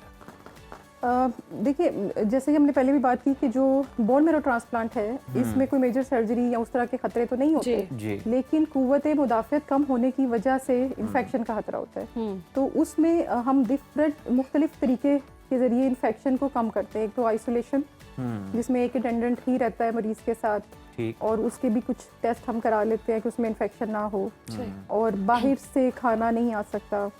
ठीक है, वो हम अस्पताल का हाइजीनिक फूड देते हैं। फिर हमारे अस्पताल का इन्फेक्शन प्रिवेंशन कंट्रोल IPC का एक डिपार्टमेंट है, वो भी वक्तन फवक्तन ये चेक करता रहता है कि क्या सिस्टम जो है हमारे, जिसमें पार्टिकल काउंट, पॉजिटिव प्रेशर, ये सारी चीज़ें सही से मॉनिटर हो रही हैं ताकि इन्फेक्शन बाहर से अंदर कमरे में ना आ सके। ठीक। सही। तो ये एक, और दूसरा हैंड हाइजीन के ऊपर मेन फोकस किया जाता है ठीक, कि हर दफ़ा जितनी दफ़ा आप कमरे में एंटर होंगे हाथ धोएंगे, ओके। जो कि बाकी जगहों पे इतना ज़्यादा नहीं होता कि मतलब दूसरे अस्पताल के बाकी हिस्सों में। यानी कि ये ख्याल डॉक्टर ही रख सकते हैं, अंडर ऑब्जर्वेशन भी रहता है, अगर ट्रांसप्लांट हो भी जाए तो वो सारी केयर डॉक्टर्स ही कर रहे होते हैं। देखिए ट्रांसप्लांट के बाद भी जो हमारे 45 जी, जी। 30 to 45 डेज की बात हुई, इसमें 2 से 3 हफ्ते तो ट्रांसप्लांट के बाद के होते हैं, ओके ओके ओके। क्योंकि जब तक उसके खुलिये इतने वापस नहीं आते हम उनको डिस्चार्ज डॉक्टर साहब, कहा जाता है कि खासा महंगा है ये ट्रांसप्लांट, क्या कॉस्ट है, क्या एवरेज इसकी? देखिए फिर अगेन ये बीमारी और इसकी टाइप पे डिपेंड करता है, क्योंकि ट्रांसप्लांट 2 तरह का होता है। तो हम एलोजेनिक कहते हैं, जिसमें दूसरे बहन भाइयों से आमतौर पे हम लेते हैं हुलिये, और एक ऑटो होता है जिसमें मरीज के अपने ही हुलिये होते हैं। सही, ठीक है, तो दोनों की कॉस्ट फर्क होती है। एलो में आमतौर पे 4 मिलियन तक का एस्टिमेट दिया जाता है, ओके, क्योंकि बाद में भी उनको तकरीबन 1 साल तक दवाइयाँ चलती हैं। अच्छा, ये जेनेटिकली भी हो सकता है? देखिए जैसे डॉक्टर शहजाद ने भी कहा ना कि बड़ों के अंदर बीमारियां मुख्तलिफ हैं, कुछ बेनाइन कहते हैं, कुछ हम मैलिग्नेंट कहते हैं। तो मैलिग्नेंट तो ऑलमोस्ट बच्चों में भी सेम ही सिनेरियो है, जो कैंसर वाली चीजें होती हैं। जो बेनाइन है उसमें फिर बच्चों में हमारे पास कुछ मारूसी मसाइल आ जाते हैं, अच्छा, जिनमें थैलेसीमिया सबसे ज्यादा है, जिसमें हम ट्रांसप्लांट करते हैं। कुछ कुव्वत मुदाफ़ियत की कमी, इम्यूनोडेफिशिएंसी की मुख्तलिफ इकसाम हैं जिनमें हमें ट्रांसप्लांट की ज़रूरत पड़ती है। तो डॉक्टर शहजाद, डोनर्स के हवाले से बताइएगा कि लोग कुछ तो खून देते हुए भी घबराते हैं, लेकिन बहुत सारी अवेयरनेस अब आ चुकी हुई है। तो जो डोनर होता है उसकी किस तरह से काउंसलिंग की जाती है, उसके क्या कंसर्न्स होते हैं जिनको एड्रेस किया जाता है? अच्छा, मैं डॉक्टर सफ़िया की बात को एम्फसाइज करूंगा कि देखें, जो बोन मैरो ट्रांसप्लांट है ये ऑर्गन ट्रांसप्लांट से बिल्कुल मुख्तलिफ है। इसमें कोई भी किडनी या लिवर डोनेशन नहीं होता। जो बोन मैरो ट्रांसप्लांट का डोनर है वो बिल्कुल रिलेटिवली सेफ प्रोसीजर है, उसमें उसका कोई भी प्रोसीजर नहीं होना होता। यानी वो डोनेट करके भी सेहतमंद जिंदगी गुजार सकता है, अपने वही काम कर सकता है। एग्जैक्टली, बिल्कुल कर सकता है। डोनेशन, बोन मैरो डोनेशन जो है वो बहुत सिंपल प्रोसीजर है। सबसे पहले हम उसमें मैचिंग की जाती है, जिसको हम HLA मैचिंग कहते हैं। उसके बाद एक बैटरी ऑफ टेस्ट है, वो ये देखने के लिए, मेक श्योर करने के लिए किया जाता है कि जिससे हम स्टेम सेल्स लें वो एक हेल्दी डोनर हो, उसके अंदर कोई बीमारी ना हो और उसकी बीमारी जो है वो रेसिपिएंट को ना चली जाए। उसके बाद प्रोसीजर बहुत ही सिंपल है, उसमें उसको जनरल एनेस्थीसिया जाता है और पेल्विक बोन से नीडल्स के साथ हम अपनी रिक्वायर्ड जो क्वांटिटी है वो निकाल लेते हैं उसको। ठीक है, तो ये, और अगर क्वांटिटी पूरी ना हो या इन सर्टेन कंडीशंस हम वेन के अंदर एक लाइन डाल के तो उससे भी स्टेम सेल्स ले लेते हैं। तो ये बिल्कुल एक रिलेटिवली सेफ प्रोसीजर है, जिसमें 1 से 2 दिन का एडमिशन है और उसके बाद डोनर जो है वो अपनी रूटीन की लाइफ गुजार सकता है। इसकी कोई भी एक्यूट और लॉन्ग टर्म कॉम्प्लिकेशंस नहीं है। ओके, ज़बरदस्त। तभी वो हम देखते हैं, एक्चुअली मिसकंसेप्शन भी है ना, ये नाम ही इतना खतरनाक है बोन मैरो, तो ऐसे लगता है जैसे कोई बोन है जिसका ट्रांसप्लांट करना है। और ऊपर से हमने देखा के हवाले से भी खबरें आ रही थी कि उन्होंने जी बोन मैरो बच्चे को डोनेट की थी, तो वो ऐसे लगता है कि जैसे कोई बोन डोनेट की थी। तो वो मिसकंसेप्शन की वजह से भी शायद बहुत ख़तरा रहता है कि इस तरह से डोनर आते नहीं, या अवेयरनेस उस तरह से नहीं है। तो यानी कि डोनर को कोई ख़तरा नहीं होता है, डोनर सेफली अपनी पूरी लाइफ अच्छे से गुजार सकता है। बस मैं एक चीज़ ऐड करूँगी, बोन मैरो हमारे जैसे खून हम कहते हैं ना कि रेड ब्लड सेल 3 महीने में बन जाते हैं, तो बोन मैरो तो 48 आवर्स में नहीं रीजन। वेरी इंपॉर्टेंट, तो there is no loss actually. Okay, मतलब ये बहुत अच्छी बात। अच्छा, बढ़ती उम्र के साथ क्या कोई रुकावट दरपेश होती है ट्रांसप्लांट के लिए, कोई प्रॉब्लम्स आती है? ये इसमें ना बीमारी के ऊपर डिपेंड करता है। सही, ठीक है। जो तो है एक्वायर्ड, जिनको हम कहते हैं, जिसमें मैलिग्नेंसीज हैं या बाद में प्लास्टिक एनीमिया हो गया, तो वो तो जब भी हो we have to treat, no other option. Okay, लेकिन जो मारूसी बीमारियां होती है, अगर उनको जल्दी तशखीस करके उनको जल्दी उनका cure, transplant is a cure की तरफ ना लाएं, तो वो फिर इस तरह की कुछ पेचीदगियां जिस्म के अंदर पैदा हो जाती हैं कि वो ट्रांसप्लांट के बाद भी स्टे करती है या वो ट्रांसप्लांट को मुश्किल भी बना सकती हैं। तो इसलिए जो मारूसी बीमारियां हैं, जिनमें थैलेसीमिया है, हेरिडिटरी इम्यूनोडेफिशिएंसी है, कुव्वत मुदाफ़ियत जो पैदाइशी तौर पे नहीं होती बच्चों के अंदर, या कुछ स्टोरेज के डिसऑर्डर हैं, तो उनमें अर्ली तशखीस और फिर उसके बाद जल्द, उसके बाद अगर डोनर अवेलेबल है अगेन, तो डोनर क्योंकि बहन भाई ही होते हैं बच्चों में, तो इसलिए फिर अगर हो तो और इन early केस अगर transplant। ना मैच करे तो फिर तो मुतबादल फिर हमारे पास यही है कि फिर जो अदर ऑल्टरनेटिव ट्रीटमेंट्स हैं ना, जैसे थैलेसीमिया के अंदर ब्लड लगता है, इम्यूनोडेफिशिएंसी के अंदर इम्यूनोग्लोबुलिन्स दे देते हैं, एंटीबायोटिक वगैरह, तो फिर वो चलता है। डॉक्टर शहजाद आप बताइएगा अब तक पीकेएलआई के अंदर कितने कामयाब बोन मैरो ट्रांसप्लांट हो चुके हैं, सक्सेस रेशियो इसकी क्या है, और खुदा ना खास्ता अगर कोई सफ़र कर रहा है या उसको ये रेकमेंड किया गया है तो वो किस तरह से पीकेएलआई से ये ट्रांसप्लांट करवा सकता है और राब्ता कर सकता है? जी, पीकेएलआई में अभी जो सहूलत मौजूद है उसमें बच्चों के और बड़ों के दोनों के ट्रांसप्लांट हुए हैं और किए जा चुके हैं। अभी टोटल जो ट्रांसप्लांट हैं वो 15 ट्रांसप्लांट्स हुए हैं, ओके, जिसमें 7 एडल्ट्स हैं और 8 पीडियाट्रिक्स हैं। ओके, और कामयाबी का तनासुब जो है वो 94% अभी हमारे रिजल्ट्स हैं। इन 15 में से एक पेशेंट की सिर्फ डेथ हुई है, बाकी जो 14 है वो अलाइव हैं। सही। और राब्ता करना बहुत आसान है। हमारा एक तो डेली क्लिनिक होता है, Monday to Friday, daily morning and evening daily clinics हो रहा होता है। तो वॉक इन क्लिनिक भी है, आप आएँ और अपनी डेस्क काउंटर के ऊपर भी रजिस्ट्रेशन करवा के तो हमें दिखा सकते हैं। बाकी हेल्पलाइन के ऊपर अपॉइंटमेंट भी ली जा सकती है। सही, हेल्पलाइन पर अपॉइंटमेंट भी ली जा सकती है। बहुत शुक्रिया आप दोनों you so का, much. और यकीनन बहुत ही ज़बरदस्त काम, और इस टॉपिक को शामिल करने का मकसद भी ये कि मैक्सिमम जो है लोगों तक अवेयरनेस पहुंच सके, क्योंकि बोन मैरो को सुनकर बड़ी मिसकंसेप्शन थी। आई होप कि वो क्लियर हो सकें, और जितने भी लोग हैं जो डोनेट कर सकते हैं उनको चाहिए कि वो डोनेट करें, किसी की ज़िंदगी को बचाएं, आसानियाँ लोगों के लिए पैदा करें। सवाब का काम है और हमारा मकसद भी और यही हमने था। आपको पता है पहले भी अपने प्रोग्राम में तस्करा करते हैं कि किसी ने मरने के बाद अपनी आंखें अतियाँ कर दी, तो मतलब उसकी आंखें उसके दुनिया से जाने के बाद भी जनाब रोशन है और देख रही हैं पूरी दुनिया को, ये मनाज़र देख रही हैं। इसी तरह आप मुख्तलिफ अपने जो ऑर्गन्स हैं उनको डोनेट कर सकते हैं, और आप ये से समझे कि ये मुकम्मल तौर पर आपके लिए सेफ है बोन मैरो करवाना। तो मेरा ख्याल है जितने भी आपके जहन में सवाल थे इससे वो मुताबिक सब क्लियर हो चुके होंगे। गए अब प्रोग्राम में थोड़ा आगे बढ़ते हैं और बात कर लेते हैं जी मारूफ गुलकार और प्रोड्यूसर बिलाल मकसूद की बेटी ज़हरा जो हैं वो गुज़श्ता रोज़ हमने देखा कि रिश्ता इज़्वाज में मुंसलिक हुई। तकरीब में करीबी अहले खाना और गैर मुल्की ससुराली अफराद भी शरीक थे। बिलाल मकसूद ने शादी के मौके पर अपने इंस्टाग्राम अकाउंट पर एक तस्वीर शेयर की, जिसमें वो अपने वालिद अनवर मकसूद और दोनों बेटों के साथ यकसा लिबास में दिखाई दिए। ये तस्वीर देखते ही देखते सोशल मीडिया पर वायरल हो गई और सारिफीन ने नए जोड़े के लिए नेक तमन्नाओं का इजहार किया। और बाद मुख्तलिफ सोशल मीडिया पेजेस की जानिब से तकरीब की मज़ीद ज़ाती और निजी तस्वीर शेयर की जाने लगी, जिस पर बिलाल मकसूद ने एक पैगाम में कहा कि वो चाहते हैं कि ये खुशी का मौका ख़ानदान तक ही महदूद रखा जाए। बिलाल मकसूद का कहना था कि बराह करम सिर्फ वही तस्वीर और वीडियो शेयर की जाएं जो वो खुद अपने ऑफिशियल सोशल मीडिया अकाउंट्स पर जारी करें। तो मेरा ख्याल है किसी की प्राइवेसी का ख्याल रखना चाहिए और ये बहुत ज़्यादा ज़रूरी भी है। ब्रेक शामिल करते हैं प्रोग्राम में, आप हेडलाइंस मुलाहिजा करें, उसके बाद मुलाकात होगी। देखते रहिए सुनो पाकिस्तान। वेलकम बैक नाज़रीन, क्रिकेट की दुनिया से इस वक्त की सबसे बड़ी खबर आपके साथ शेयर करते हैं। भारत की हठधर्मी और क्रिकेट में चौधराहट ने ICC को एक नए बहरान में धकेल दिया है। पाकिस्तान के बाद अब बांग्लादेश ने भी T20 वर्ल्ड कप के लिए भारत जाने से साफ इनकार कर दिया है। मुस्तफिजुर रहमान के साथ होने वाली नाइंसाफी ने बांग्लादेशी हुकूमत को सख्त कदम उठाने पर मजबूर कर दिया। यहाँ तक कि बांग्लादेश में IPL की नशरियात पर भी पाबंदी लगा दी गई। और बांग्लादेश क्रिकेट बोर्ड ने वाज़ेह कर दिया है कि वो अपने खिलाड़ियों की सिक्योरिटी पर कोई समझौता नहीं करेंगे।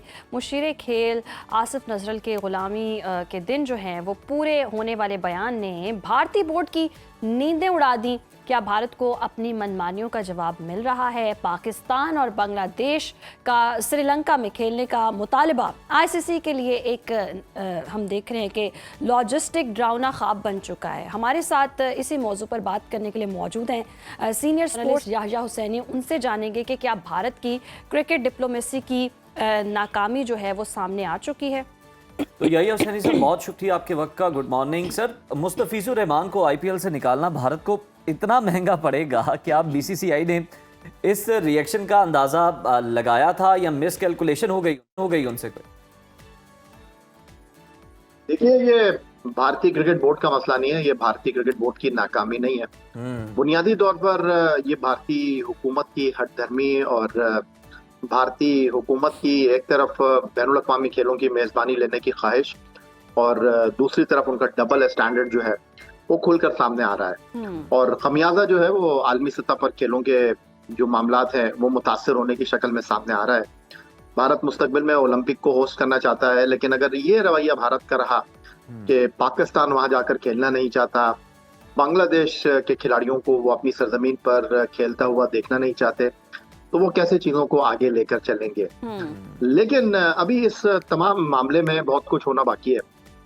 अब देखना यह है कि बांग्लादेश क्रिकेट बोर्ड अपने कार्ड किस तरह खेलता है, क्योंकि बांग्लादेश क्रिकेट बोर्ड का सिर्फ ये कह देना कि जी हम अपनी टीम को भारत नहीं भेजेंगे, आईपीएल के जो मैचेस हैं वो बांग्लादेश की सरजमीन पर दिखाई नहीं जाएंगे, ये इतना आसान है नहीं।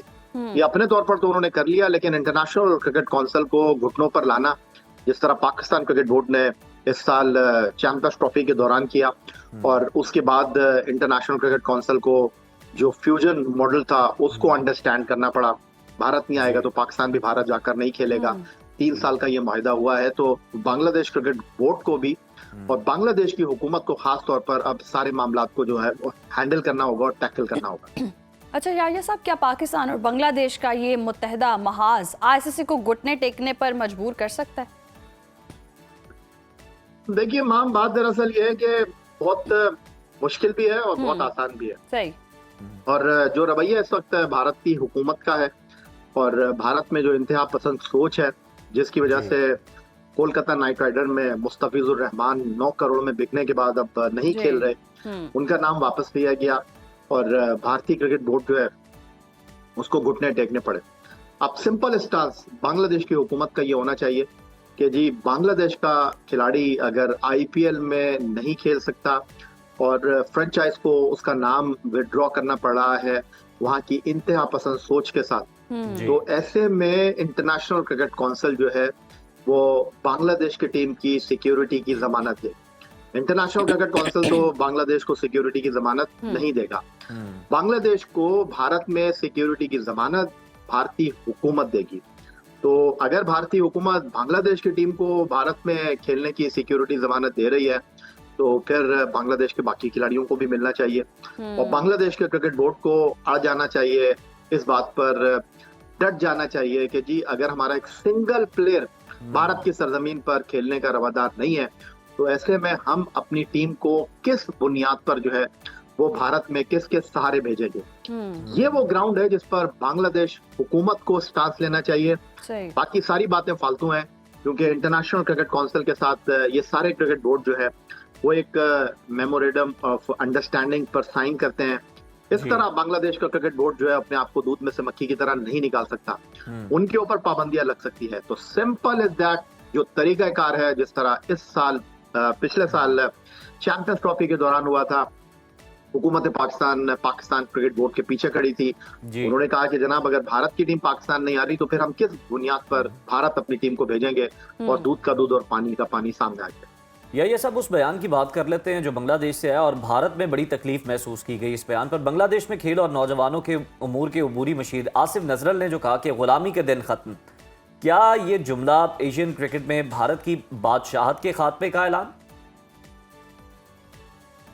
देखिए, बात करना, जज्बाती अंदाज में गुफ्तगू करना, ये सारी चीजें अपनी जगह है, लेकिन रियलिटी को फेस करना चाहिए। हमारे पास जितने भी क्रिकेट के एक्सपर्ट हैं और जितने भी लोग खेल के हवाले से बात करते हैं वो सतही बात करते हैं। मैं किसी को चैलेंज नहीं कर रहा, लेकिन बहुत सारी चीजों को, बहुत सारी मालूमात का पता ही नहीं है। अच्छा। देखिए, जिस अंदाज में सैयद मोहसिन रजा नकवी साहब एशियन क्रिकेट काउंसिल को बतौर सदर चला रहे हैं और उन्होंने जितना मुतहर्रिक रखा है एशियन क्रिकेट काउंसिल को, वो भारत के लिए एक आई ओपनर है। लेकिन उनका एक टाइम है और उस टाइम तक वो एशियन क्रिकेट काउंसिल के सदर रहेंगे। भारतीय cricket board Asian cricket council से कोई पैसा नहीं लेता। बाकी क्रिकेट बोर्ड जो है वो रेवेन्यू लेते हैं, लेकिन भारतीय क्रिकेट बोर्ड नहीं लेता। और वो कहते हैं कि जो हमारे पैसे हैं वो दूसरे मुल्कों पर आप खर्च करें।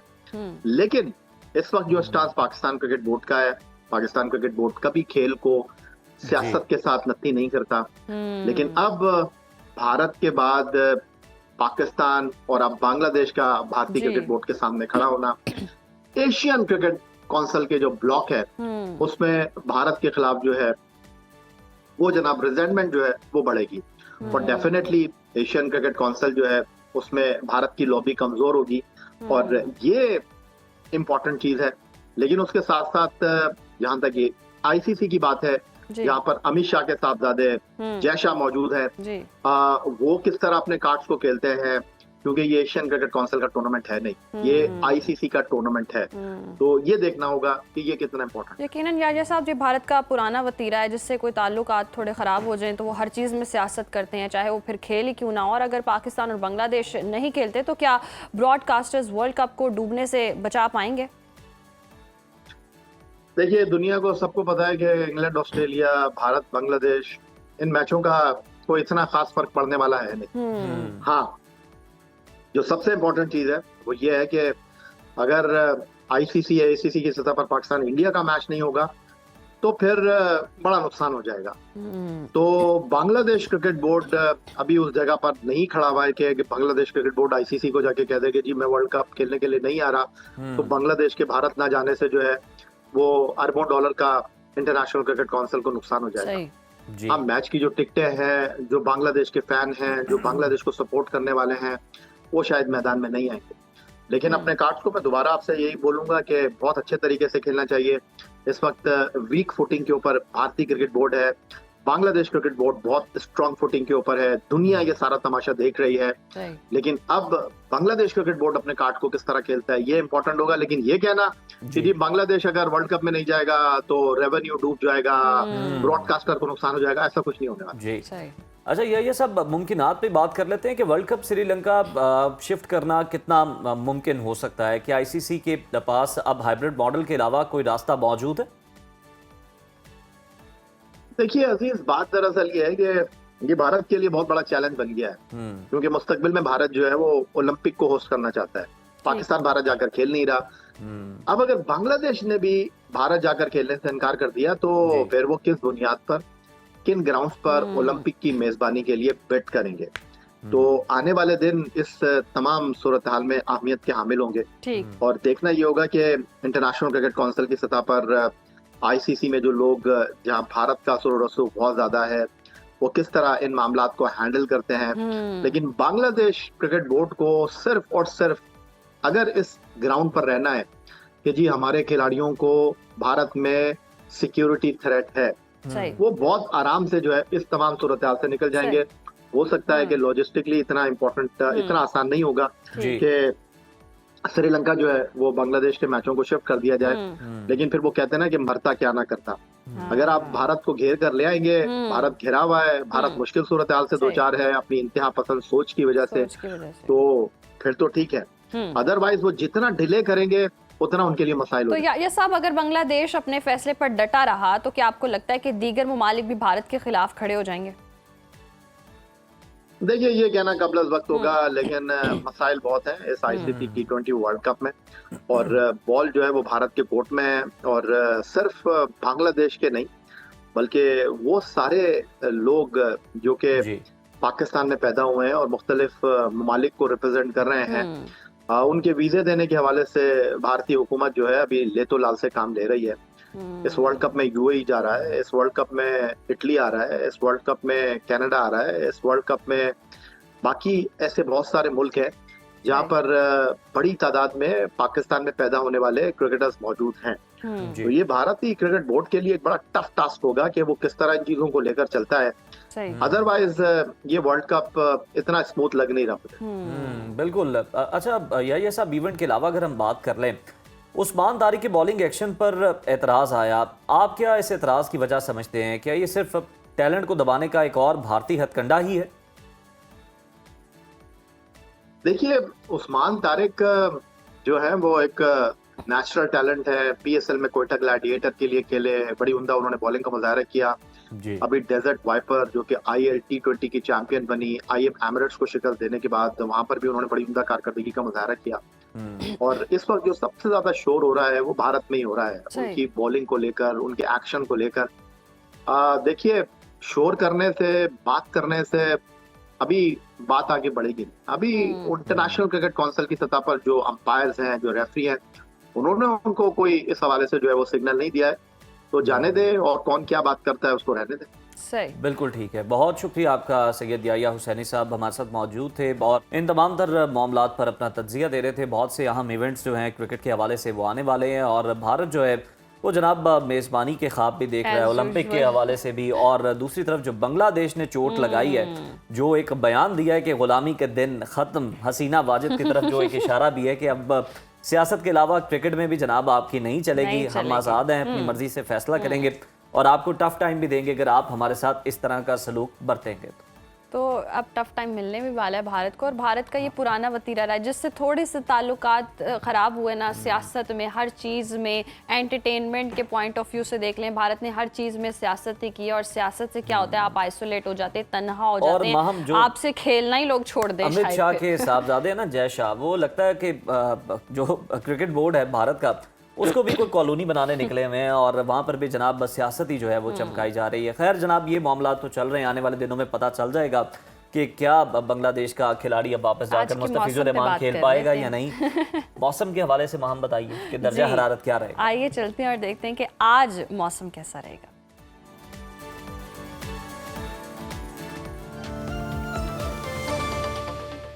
नाज़रीन, मुल्क के बेशतर इलाकों में मौसम सर्द और खुश्क, जबकि शिमाली इलाकों में शदीद सर्द रहेगा।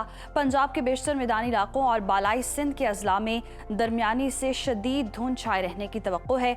मुख्तलिफ शहरों में मौसम की क्या सूरत हाल है, आइए जानते हैं। और हमेशा की तरह सबसे पहले बात करेंगे बुलंदो बाला पहाड़ों की सरजमीन गिलगित बल्तिस्तान की, जहां वक्फे वक्फे से बारिश और बर्फबारी का सिलसिला जारी है। गिलगित का टेम्परेचर देख लेते हैं। यहाँ पर ज़्यादा से ज़्यादा दर्जा हरारत है 1 और कम से कम -11 डिग्री तक गिरने का इम्कान है।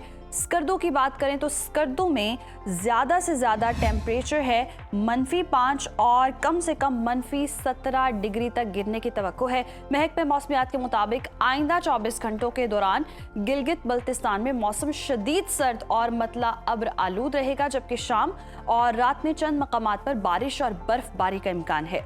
बात करें अगर सयाहों की जन्नत आज़ाद कश्मीर के मौसम की, तो बारिश और बर्फबारी से सर्दी की शिद्दत में मजीद इजाफा हो गया है। दारुल हुकूमत मुजफ्फराबाद लिए चलते हैं आपको। यहाँ पर हम देख रहे हैं ज़्यादा से ज़्यादा दर्जा हरारत है 13 और कम से कम 1 डिग्री रहने का इम्कान है, जबकि श्रीनगर में ज़्यादा से ज़्यादा पारा हम देख रहे हैं 3 और कम से कम -6 डिग्री रहने का इम्कान है। मौसम का हाल बताने वालों ने आइंदा 24 घंटों के दौरान वादी भर में बारिश और पहाड़ों पर बर्फबारी की पेशगोई की है। और अब आपके साथ शेयर करेंगे खैबर पख्तूनख्वा का मौसम और KPK में मौसम की सूरत हाल ये है कि सूबे के बेशतर अजला में मौसम सर्द और खुश्क, जबकि शिमाली अजला में शदीद सर्द रहेगा। सूबाई दारुल हुकूमत पेशावर की बात करते हैं। पेशावर में ज़्यादा से ज़्यादा दर्जा हरारत है 20 और कम से कम 4 डिग्री रहने का इम्कान है। सवात की बात करें, जिसे पाकिस्तान का स्विट्ज़रलैंड कहते हैं, सवात में ज़्यादा से ज़्यादा टेम्परेचर हम देख रहे हैं 10 और कम से कम -4 डिग्री तक गिरने की तवक्को है। महकमे मौसमियात के मुताबिक आइंदा 24 घंटों के दौरान पेशावर, मर्दान, नौशहरा, चारसदा, लकी मरवत और सवाबी में धुंध छाए रहने की तवक्को है। और नाज़रीन, अब नज़र डाल लेते हैं 5 दरियाओं की सरजमीन पंजाब के मौसम पर। तो पंजाब में सूबे के बेशतर अजला में हम देख रहे हैं मौसम सर्द और खुश्क रहने का इम्कान है। बागों के शहर लाहौर लिए चलते हैं आपको। लाहौर में ज़्यादा से ज़्यादा दर्जा हरारत है 16 और कम से कम 6 डिग्री रहने का इम्कान है। शहर बेमिसाल इस्लामाबाद की बात करें तो यहाँ पर ज़्यादा से ज़्यादा पारा है 17 और कम से कम 4 डिग्री रहने की तवक्को है। औलिया के शहर मुल्तान का जिक्र करें तो यहाँ पर ज़्यादा से ज़्यादा टेम्परेचर 19 और कम से कम 7 डिग्री रहने का इम्कान है। मौसम का हाल बताने वालों ने आइंदा 24 घंटों के दौरान पंजाब के बेशतर अजला गुजरात, गुजरावाला, शेखुपुरा, कसूर, साहिवाल, फैसलाबाद, बहावलपुर और रहीम यार खान में धुंध छाए रहने का इम्कान जाहिर किया है। और अब बात करेंगे बलूचिस्तान के मौसम की। तो बलूचिस्तान में सूरत हाल ये है कि सर्दी की शिद्दत में नुमाया इजाफा हो गया है। कोयटा की बात करें, कोयटा में ज़्यादा से ज़्यादा दर्जा हरारत है 8 और कम से कम -4 डिग्री तक गिरने का इम्कान है। महकमा मौसमियात के मुताबिक आइंदा 24 घंटों के दौरान सूबे के बेशतर अजला में गरज चमक के साथ बारिश और बर्फबारी का इम्कान है। और आखिर में रुख कर लेते हैं वादी मेहरान यानी कि सूबा सिंध का, जहां अक्सर इलाकों में मौसम सर्द और मतला जुज़वी अब्र आलूद रहेगा, ताहम साहिली इलाकों में चंद मकामात पर बारिश और बूंदाबांदी हो सकती है। शहर कायद कराची लिए चलते हैं आपको। कराची में ज़्यादा से ज़्यादा टेम्परेचर है 27 और कम से कम 12 डिग्री रहने का इम्कान है, जबकि हैदराबाद में ज़्यादा से ज़्यादा दर्जा हरारत है 25 और कम से कम 13 डिग्री रहने की तवक्को है, जबकि आइंदा 24 घंटों के दौरान बालाई सिंध के अजला में धुंध में कमी मुतवक्के है।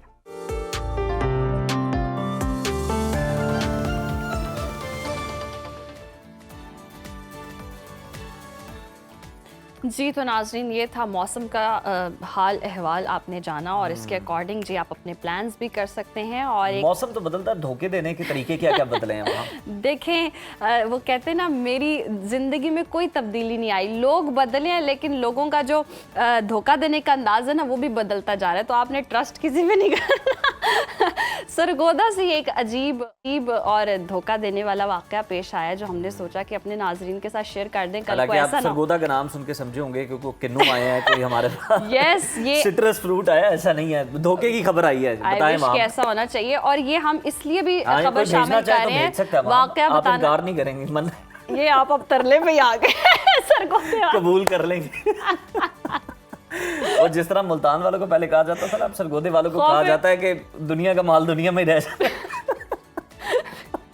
अब मैं बता दूं वाक़या, अगर आप इजाज़त दें। वो वाक़या बताने का मकसद इसलिए पेश आया, हमने सोचा कि किसी की जब शादी हो तो उसके साथ ऐसा ना हो जाए, तो हम शेयर कर दें कि जी शादी के झांसे में दुल्हे को लूट लिया गया। पुलिस ने बताया कि वाक़या सरगोदा के इलाके कस्बा जो है वो मठलक में पेश हुआ है, जबकि दुल्हे के बयान के मुताबिक निकाह की रस्म के बाद मिठाई तकसीम की गई, लेकिन उसे नशावर मिठाई खिलाई गई, जिसके बाद वो बेहोश। और मुझे लगता है दुल्हे मियाँ ने खुशी में जरा मिठाई थोड़ी ज्यादा खा ली, इसलिए दवाई का नहीं, वो रस्म करते हैं ना। हाँ, तो थोड़ी ज्यादा खा लें तो आप ज्यादा असर हो जाएगा। बस आज के बाद आपने अपनी शादी में मिठाई नहीं खानी। आपने 4 घंटे सोना, वहाँ 8 घंटे सो गए थोड़ा सा। तो खैर जनाब, होश में आने पर दुल्हे ने देखा कि दुल्हन, उसका भाई और रिश्ता करवाने वाली खातून, ये सब लोग पैसे लेकर फरार हो चुके थे। दुल्हे का कहना है कि शादी कराने के वजह उसने 1,50,000 और निकाह के लिए 20,000 रुपए दिए थे। ताहम पुलिस ने दुल्हन, उसके मुबैना भाई उमर हयात और रिश्ता करवाने वाली खातून शाहिदा परवीन के खिलाफ मुकदमा दर्ज कर लिया और इस वाक़े की तहकीकात जारी हैं। पुलिस का कहना है कि इन फ्रॉडियों के गिरोह को जल्द ही गिरफ्तार कर लिया जाएगा और फिर पता चलेगा कितनी ऐसी शादियां जो है वो की गई हैं लूटने के लिए लोगों। इस दुल्हे की हालत ना मुझे उस वीडियो के बच्चे जैसी लग रही है। वो बच्चा कहता है नहीं, नाले में चंडा मारी है, नाले मेरा कुक्कड़ भी नहीं। नींद की गोलियां भी खिलाई, सुला भी दिया, शादी भी ना हुई, शौहर भी बना, पैसे तो छोड़े उसके, और पैसे भी गए। मुझे तो हमदर्दी है, आप हंस रही हैं, उस बेचारे के पैसे भी गए, उसके अरमानों पे जो पानी फिरा, आप उसके बारे में थोड़ा सा ख्याल आपने शादी में अपनी मिठाई नहीं खानी, देख के खानी है, जो भी चीज़ हो। चलें जी, चीन से खबर है वो शामिल कर लेते हैं। चीन के शहर जिन के एक शॉपिंग सेंटर ने जनाब टॉयलेट में सिगरेट नोशी को रोकने के लिए मुनफरद कदम उठाया है। अब मर्दाना रेस्ट रूम के दरवाजे ऐसे खास शीशे से बना दिए गए हैं जो आम हालात में धुंधले रहते हैं, मगर अगर आप सिगरेट का धुआं महसूस करते हैं तो शीशा शफाफ होकर अंदर मौजूद शख्स को सबके सामने एक्सपोज कर देता है, दिखा देता है। ये शीशे सेंसरों से मुंसलिक हैं जो धुआं और हरारत का फौरी रद्द-ए-अमल देते हैं और साथ ही ऊंची आवाज़ में इंतबाही पैगाम भी चलता है ताकि सिगरेट नोशी करने वाले को फौरी तौर पर खबरदार किया जाए। बड़ी सख्त सजा तजवीज़ की गई सिगरेट नोशी की। सारे कच्चे चट्टे खोल के सामने रख देते। ये वैसे सजा ठीक है वहाँ, ये सजा होनी चाहिए।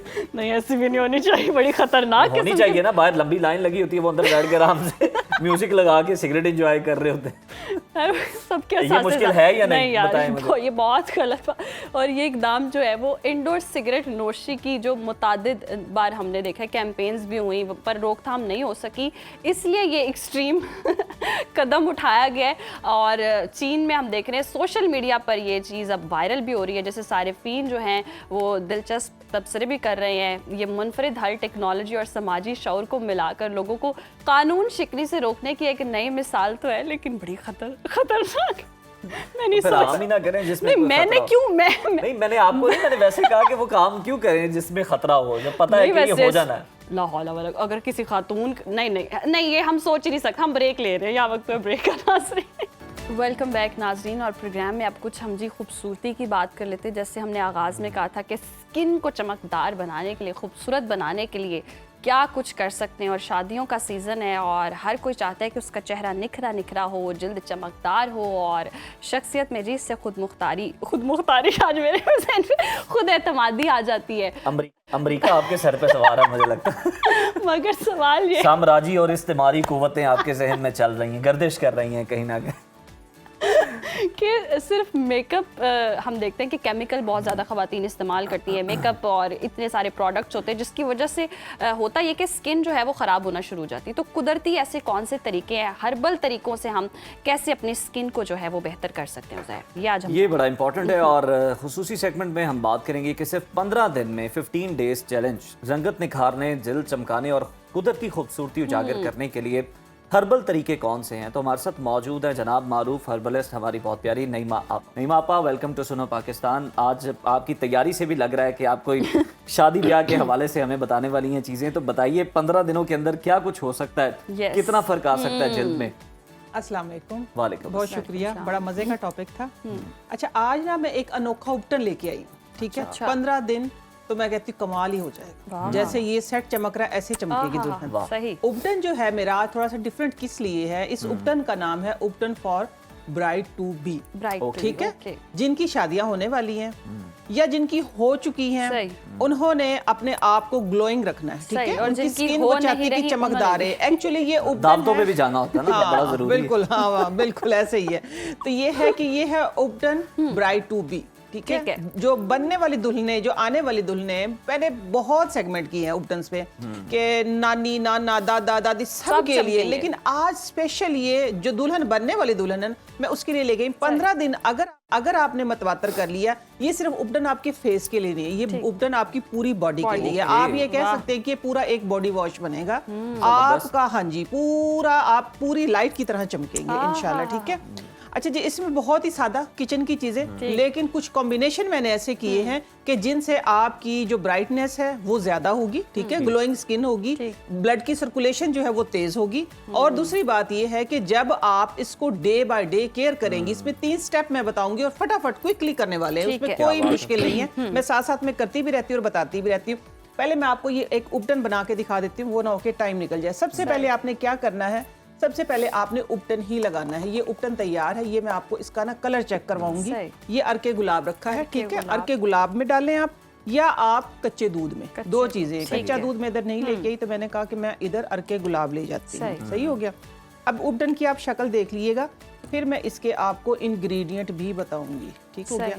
ये उपटन बन गया है, आपने देखा है ये स्किन कलर का एक पाउडर है, ठीक है। स्किन कलर के पाउडर के अंदर एक्चुअली वो कलर निकलेगा जो आपका कलर हो जाएगा, ठीक हो गया। हाँ जी, ये देख सकते हैं आप, ये देखिए ये पिंक कलर, वाह, देखा है ये पिंक कलर। हाँ जी, ऐसा ही आपकी जो स्किन जो ग्लो करेगी वो ऐसी पिंकिश, बिल्कुल पिंकिश हो जाएगी।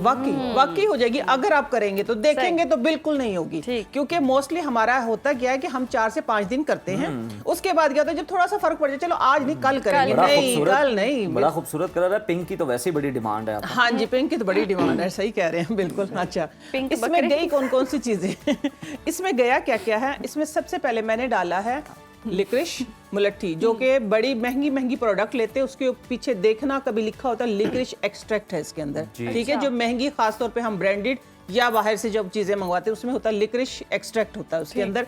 लिक्रिश का पाउडर मैंने डाला है इसके अंदर 1 चम्मच, सही हो गया। इसके अंदर आगे आपकी एंटी एजिंग के लिए, आपकी स्किन टाइटनिंग के लिए और आपकी स्किन को कहते हैं ना कि प्लम करने के लिए, हाँ जी, लुब्रिकेशन इसमें बहुत होती है। ये है माश की दाल, ठीक है। माश की दाल, ये है मसूर की दाल, लाल मसूर की दाल, ठीक है। और ये है चावल काट। आपा ये आपने ठीक है, मुहावरा दाल चावल, हाँ, दाल चावल मसूर की दाल ये मुंह और मसूर की दाल देखना कैसे चमकेगी, आप देखें। ये मुहावरा, ये आज मुहावरा बिल्कुल उल्टा होगा, ठीक हो गया।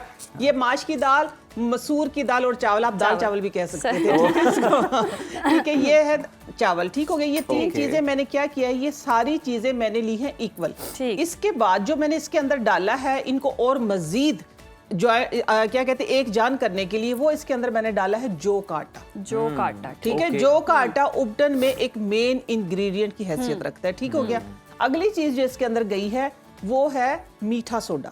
मीठा सोडा ये है कि आपकी स्किन के अंदर जितने जमे हुए डर्ट, पॉल्यूशन जो भी होता है, उनको एकदम से आपकी स्किन के अंदर से निकाल देता है और स्किन को खूबसूरत करता है, एक्नी को खत्म करता है। अगर कोई खुदा ना खासा कोई एलर्जी हो तो उसको खत्म करता है। हाँ, जिनको एलर्जी हो वो सिट्रिक ना इसमें यूज करें, ठीक है, वो सिंपल सीधे तरीके से चलें, या दूध डालें या इसके अंदर आप अर्के गुलाब डालें। फिर इनके बाद मैंने डाली है आंबा हल्दी, ठीक है, आंबा हल्दी इसमें गई है 1/2 टीस्पून, ठीक है, 1/2 टीस्पून, बहुत ज्यादा नहीं डाली मैंने, सही हो गया। अच्छा, जो आखिर में जो आपको पिंकिश ग्लो नजर आया है वो है ये वाला, कि इसके अंदर है हिबिस्कस रोज, हाँ जी, हिबिस्कस रोज और बीट रूट, उनका पाउडर है। ये सारा मैंने मिक्स करके एक बाउल के अंदर रखा हुआ। तो ये उपटन आपने इस तरीके से बना के एक जार भर के आप रख ले।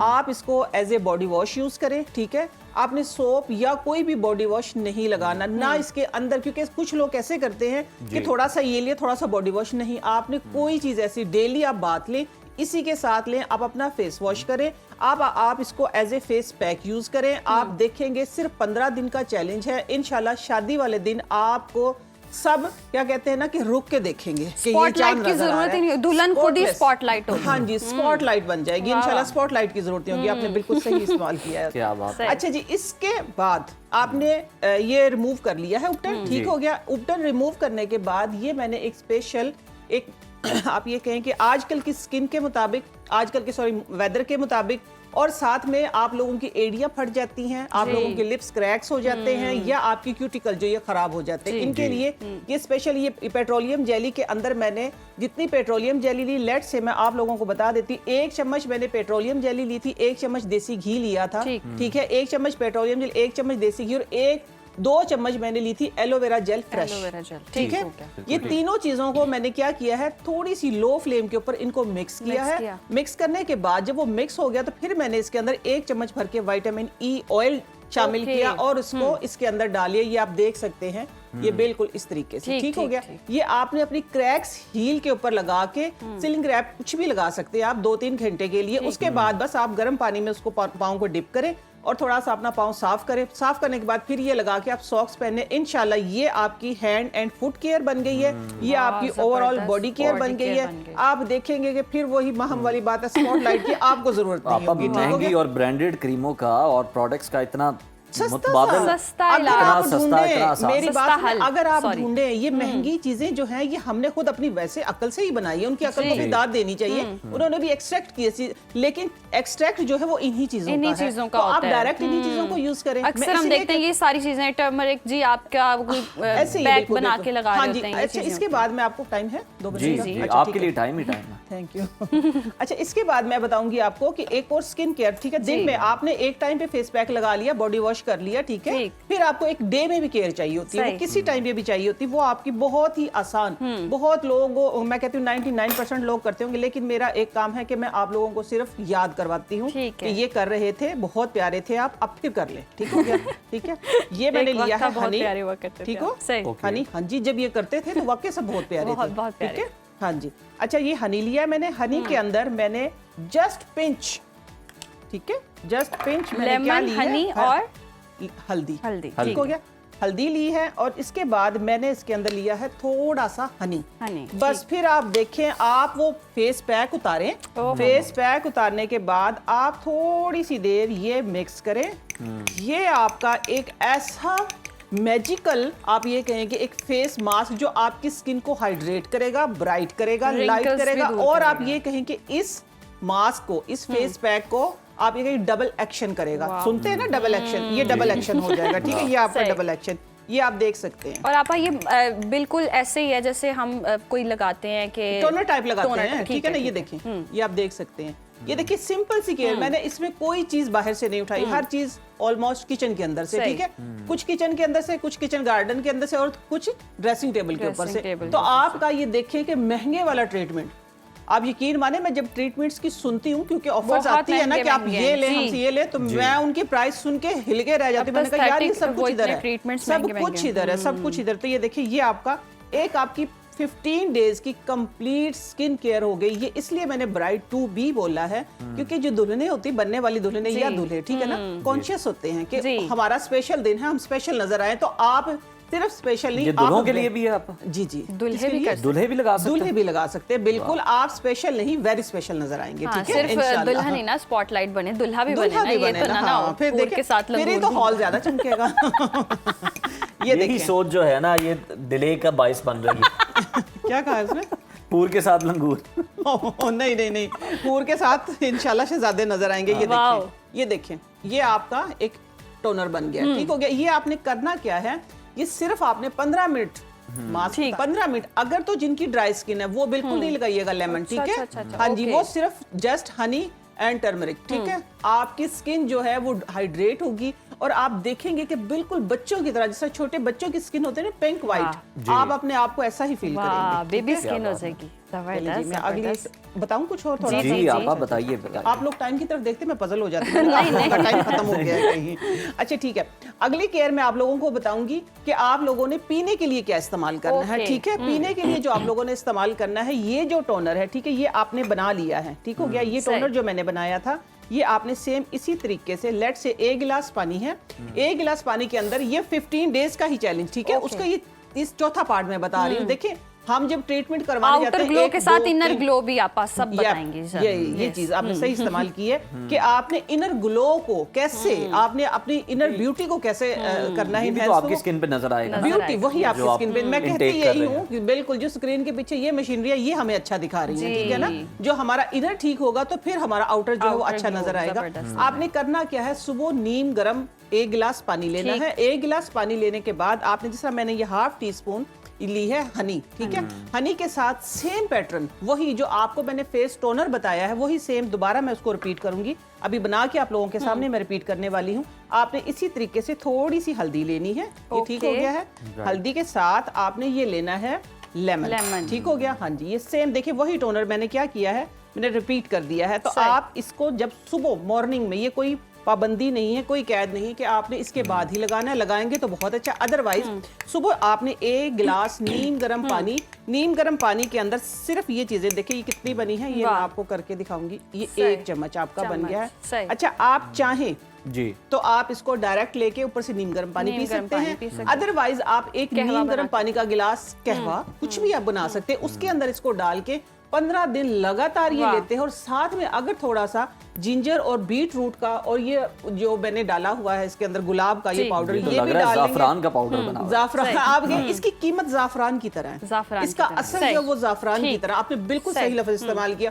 आप गर्म पानी में इसकी भी 1 चुटकी डालें। ये देखिए ना, ये इसी के अंदर से खाने का, इसी के अंदर से पीने का, इसी के अंदर से लगाने का। बहुत शुक्रिया आपके वक्त का। और यकीनी तौर पर देखें, आउटर ग्लो, इनर ग्लो, हर ग्लो के लिए आपने सारे नुस्खे बता दिए। मेहनत आपकी बस ये कि आपने करना है, 15 दिन आप ये लगातार कर लें तो बस देखें आप बहुत ही चमकदार, जबरदस्त से बन के दुल्हा दुल्हन स्टेज पे जाएंगे तो सब वाह वाह करेंगे। बिल्कुल जी। और अभी एक ब्रेक शामिल करते हैं, लेकिन ब्रेक के बाद जब हम वापस आएंगे तो विरासत का बहुत इंपॉर्टेंट टॉपिक है जो कि हमने डिस्कस करना है। और इस पर हमारे साथ चेयरमैन इस्लामी नजरियाती काउंसिल मौलाना रागिब नईमी साहब हमारे साथ होंगे। तो देखते रहिए सुनो पाकिस्तान।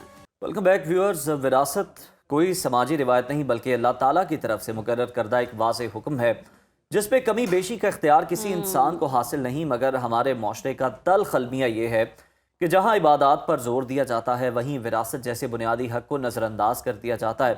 कहीं पर बहनों को हिस्सा नहीं दिया जाता और कहीं दबाव डालकर मौफ़ीनामे लिखवा लिए जाते हैं और कहीं ज़िंदगी में जायदाद इस नीयत से मुंतकिल कर दी जाती है कि शरई विरासत से बचा जा सके। और नाज़रीन, आज इस खुसूसी सेगमेंट में हम विरासत से जुड़े उन्हीं हसास मगर अहम सवालात पर बात करेंगे और जानेंगे कि इस्लाम इस बारे में हमें क्या रहनुमाई देता है।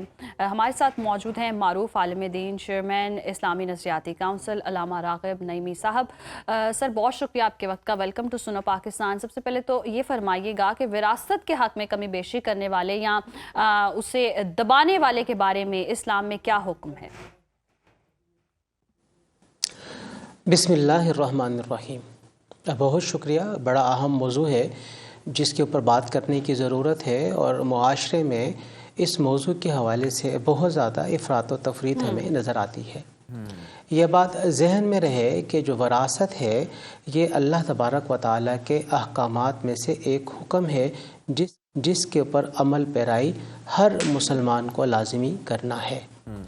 विरासत अगर कोई नहीं देता है या विरासत को मुनक़ता करता है तो नबी करीम सल्लल्लाहु अलैहि वसल्लम की हदीस मुबारक है, मन क़ता मिरास वारिसिही, कि जिस शख्स ने किसी भी वारिस की मिरास को क़ता किया, क़ता अल्लाहु मिरासल जन्नह या मिरास मिनल जन्नत, अल्लाह ताला उस शख्स की जन्नत में जो मिरास होगी उसे ख़त्म फरमा देगा। यानी ये बात बिल्कुल वाज़ेह हो गई कि वरासत ये अल्लाह तबारक व तआला के अहकामात में से ऐसा हुक्म है जिसे लाजिम इन्फोर्स किया जाएगा, और जिस वारिस का हिस्सा बनता होगा उस वारिस को वो हिस्सा दिया जाना इंतहाई लाजिम और ज़रूरी है। और अगर उसे नहीं दिया जाता है, नहीं मिलता है, तो ना देने वाला जालिम ठहराया जाएगा, क्योंकि कुरान करीम में अल्लाह ताला फरमाता है कि जो अल्लाह ताला की हुदूद की नाफरमानी करता है उस शख्स ने अपने साथ जुल्म किया, वो जालिमों में से है। बल्कि एक जगह पे ये भी फरमाया अल्लाह ताला ने कि वो उसके लिए दर्दनाक अजाब है। अच्छा सर, इस पर भी कमेंट कीजिएगा। अगर हम अपने माशरे को देखें तो यहाँ पर तो ये रिवाज बहुत आम है, ये बातें बहुत आम है कि हमने जहेज़ दे दिया, कोई कसर नहीं छोड़ी, कोई कमी नहीं छोड़ी, हर चीज़ दे दी है, और उसके बाद अब विरासत का जो तकाजा करना है ये नहीं बनता। ये किस हद तक गलत चीज़ है? देखिए, विरासत का इजरा लड़का और लड़की, यानी जो वारिस जो फोत हुआ है उसके माल में से अगर उसकी औलाद में लड़के और लड़की मौजूद हैं तो दोनों को ही हिस्सा मिलेगा। माँ बाप को भी लाजमी हिस्सा मिलेगा अगर वो मौजूद हैं, बीवी को हिस्सा मिलेगा। ये बहुत तफसील के साथ कुरान करीम में और नबी करीम सल्लल्लाहु अलैहि वसल्लम की अहादीस मुबारक में विरासत के हिस्सेदारों का और उनके तरके तकसीम करने का जो अमल है वो मौजूद है।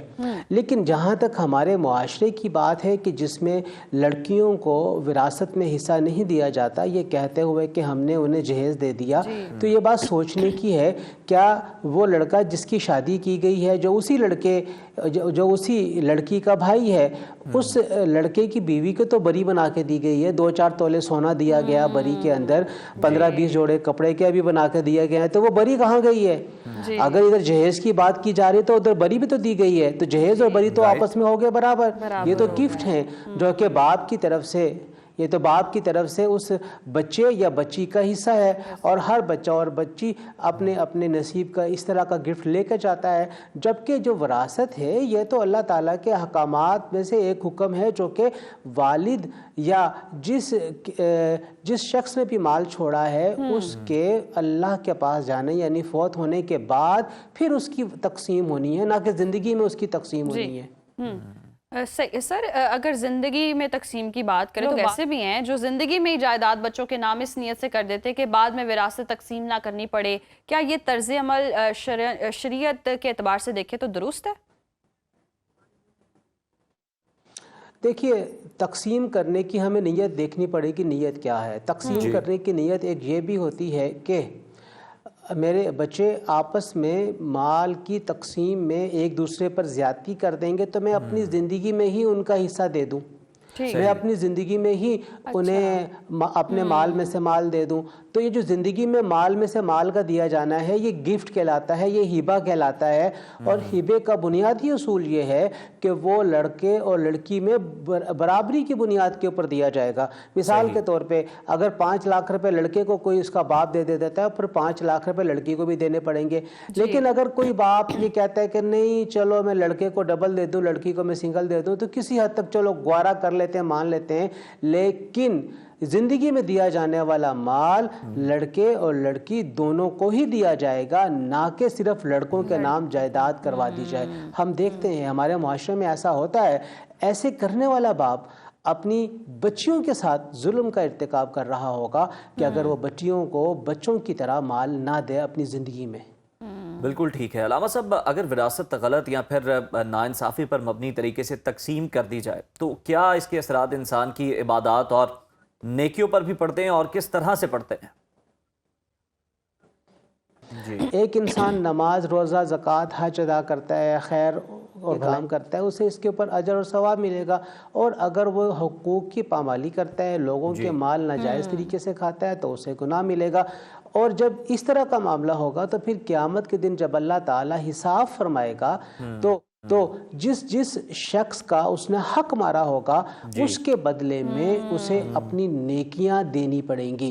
अल्लाह ताला उसकी नेकियों का एक अच्छा हिस्सा उन लोगों को दे देगा जिसका उसने अपनी ज़िंदगी में हक मारा होगा। जायदाद की तकसीम भी अल्लाह ताला के उन मामलात में से है जिसका पूरा किया जाना ज़रूरी है। और अगर कोई ऐसा नहीं करता है, जैसे भाई अपनी बहनों को जायदाद में हिस्सा नहीं देते हैं, तो बिलाशुबा क़यामत के दिन अल्लाह ताला इन भाइयों के नेकियों को इनकी बहनों की तरफ मुंतकिल फरमाएगा। और फिर ऐसे शख्स को हदीस मुबारक में इंतहाई गरीब शख्स कहा गया कि क़यामत के दिन वो हज़ारों लाखों नेकियां लेकर आएगा, लेकिन जब नामाए अमाल का हिसाब किताब पूरा हो जाएगा तो उसके पास किसी भी किस्म की कोई नेकी बचेगी नहीं। सही। अच्छा अलामा साहब, अक्सर हम देखते हैं औरतों से दबाव या मजबूरी के तहत भी विरासती हक जो है वो मुआफ़ करवा लिया जाता है। क्या ऐसी मुआफ़ी शरीयत के एतबार से मोतबर होती है? देखिए, ये तो ऐसे ही है कि एक आदमी के पास कुछ भी नहीं है और उससे कह दिया कि जनाब ये मैंने माफ़ किया। माफ़ी तो उस वक़्त बनती है या ये चीज़ें तो उस वक़्त होती है जब आप पहले उसे हाथ में दें। जी, आप बहन और भाइयों में तकसीम करें हिस्सा, 10-10 लाख रुपया, 5-5 लाख रुपया उनके हिस्से में आए, उनके पास चला जाए, उसके बाद भाई के है तो मेरी बहन नहीं है प्यारी सी, चल ये 5 लाख रुपए मुझे दे दे, तो आप मुझे बताएं वो बहन 5 लाख रुपए उसे देगी? कतई तौर पे नहीं देगी। तो अच्छा, वो बड़ी अजीब सी बात है, ये सिर्फ बहनों के दिलों में मोहब्बत क्यों होती है भाई की, चलो बहनों से माफ करा लो। बहनें अपने भाइयों से क्यों नहीं माफ करवा लेती? भाइयों से कहे ना, भाई तू मुझसे मोहब्बत नहीं करता, प्यार नहीं करता, चल तू मुझे अपना हिस्सा दे दे। ऐसे वाकयात तो कम। अच्छा, ये तो हमारे माशरे प्यार मोहब्बत तो अलग, यहाँ पर तो बाकायदा तर्के ताल्लुक की धमकियां दी जाती हैं। कहा जाता है कि तुम हमारे लिए मर गई, हम तुम्हारे लिए मर गए, अगर तुमने ये तकाजा किया, तुमने अपने शौहर को देना है, तुमने कौन सा अपने इस्तेमाल में लाना है, इस तरह की बातें भी होती। देखिए, ये उस बहन की मर्जी है कि वो खुद से अपने इस्तेमाल में लेकर आए, अपने बच्चों में तकसीम करे या वो आगे अपने शौहर को दे दे। तो वो जो भाई के पास माल गया है, तो भाई ने क्या खुद इस्तेमाल करना है या अपने बच्चों में तकसीम करना है या अपनी बीवी को कोई चीज़ बना के देनी है? ये बात तो वहाँ पर भी ऐसे ही हमें पाई जाती है, हमें नज़र आती है। तो ये तो जब आप किसी को उसका हिस्सा दे देंगे तो अब वो उसके ऊपर डिपेंड करता है कि वो अपने हिस्से को कहाँ पे खर्च करे। और जब किसी को कोई माल मिलता है तो फिर कोई रोक टोक नहीं होती है कि वो उस माल को किस जगह पे खर्च करे, सिवाय इसके कि वो जुल्म और ज़्यादती की जगहों के ऊपर ना खर्च करे। देखिए, जो विरासत है ना, ये अजबारी है, ये अल्लाह ताला की तरफ से एक ऐसा जबरी हुक्म है जिसने लाजमी तौर पर लागू होकर रहना है, जिसकी इम्प्लीमेंटेशन लाजमी तौर पे की जानी चाहिए, होनी चाहिए मुआशरे के अंदर। और बाकी रहा मुसालेहत या मुआफ़ी, वो फिर उस वक़्त हो जब आप किसी के नाम पे कोई चीज़ कर दें, जायदाद तकसीम हो जाए, ज़मीनें तकसीम हो जाएं, बहनों के नाम ज़मीनें लग जाएं, बहन कब्ज़ा कर ले, उसके बाद फिर देखें कि वो बहन किस मोहब्बत में अपने भाई को देती कि नहीं देती। देखिए, कुरान करीम में ना अल्लाह ताला जो माल की मोहब्बत है ना, इसके बारे में ये फरमाता है कि जो इंसान है ना, इसके दिल में माल की मोहब्बत बहुत सख्त होती है। लिहुब्बिल खैरि लशदीद, जो खैर की मोहब्बत है ना, इसके दिल में बहुत सख्त पाई जाती है।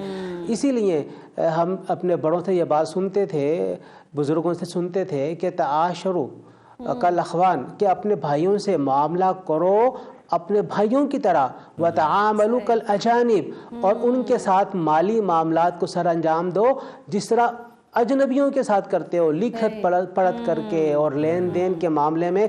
हत्ता के बहन भाइयों को भी आपस में बहुत क्लियर रहना चाहिए ताकि कोई किसी के साथ जुल्म और ज्यादती का इर्तिकाब न कर सके। अच्छा अलामा साहब, हम देखते हैं कि बहुत सारे केसेस में ऐसे होता है वालिदैन किसी एक शख्स को अपने विरासत से महरूम करने का फैसला कर देते हैं, तो क्या ये शरीयत में ठीक है, इसकी इजाज़त है?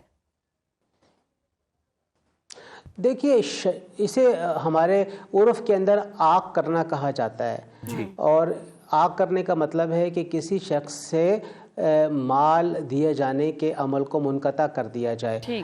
आम तौर पे बाप अपने किसी एक बेटे को किसी नाफरमानी के ऊपर आग कर देता है और लिख देता है कि जी मेरे मरने के बाद ये मेरी जायदाद में हिस्सादार नहीं होगा। देखिए, मरने के बाद तो उसका हिस्सा लाजमी बनता है। बाप के आग करने से ये हुक्म ख़त्म नहीं होगा अल्लाह ताला का। ये अल्लाह ताला की हदूदुल्लाह है, अल्लाह ताला का बनाया हुआ हुक्म है। ये बाप के आग करने से कभी ख़त्म नहीं होगा। बाप अल्लाह को प्यारा हो जाता है तो उसकी जायदाद उसके तमाम बच्चों के अंदर उनके हिस्सों के मुताबिक तकसीम की जानी ज़रूरी है। किसी को विरासत से महरूम करता है, चाहे भाई है वो अपनी बहन को हक नहीं देता, और अगर वालिदैन भी नाखलफ औलाद को आग कर देते हैं, लेकिन वालिद के ज़िंदगी से गुजर जाने के बाद भी उस बच्चे का हक वहीं पर मौजूद होता है, विरासत मौजूद रहती है। कि किसी को भी किसी का हक नहीं मारना चाहिए। रोज़े महशर ये होगा कि आपकी नेकियां चली जाएंगी उसके एवज़, और अगर आपने किसी का हक मारा होगा तो सबसे ज़्यादा बदनसीबी तो यही है उस शख्स की कि अपनी नेकियां गवा बैठेगा। तो अपनी नेकियां मत गवाएं, इकट्ठी करें और एक दूसरे का हक नकद और उधार वाला मामला ना, यहाँ पे आप पैसों में समझते हैं नकद है, उधर उधार है, लेकिन उधर नेकियों की जो आपको ज़रूरत होगी ना, वो वहीं पे जाके आपको अंदाज़ा हो सकता है। तो जनाब ख्याल करें एक दूसरे का। इसी के साथ आपसे इजाज़त चाहते हैं। कल दोबारा आपकी खिदमत में हाजिर होंगे नए मौज़ूआत के साथ। अल्लाह हाफ़िज़।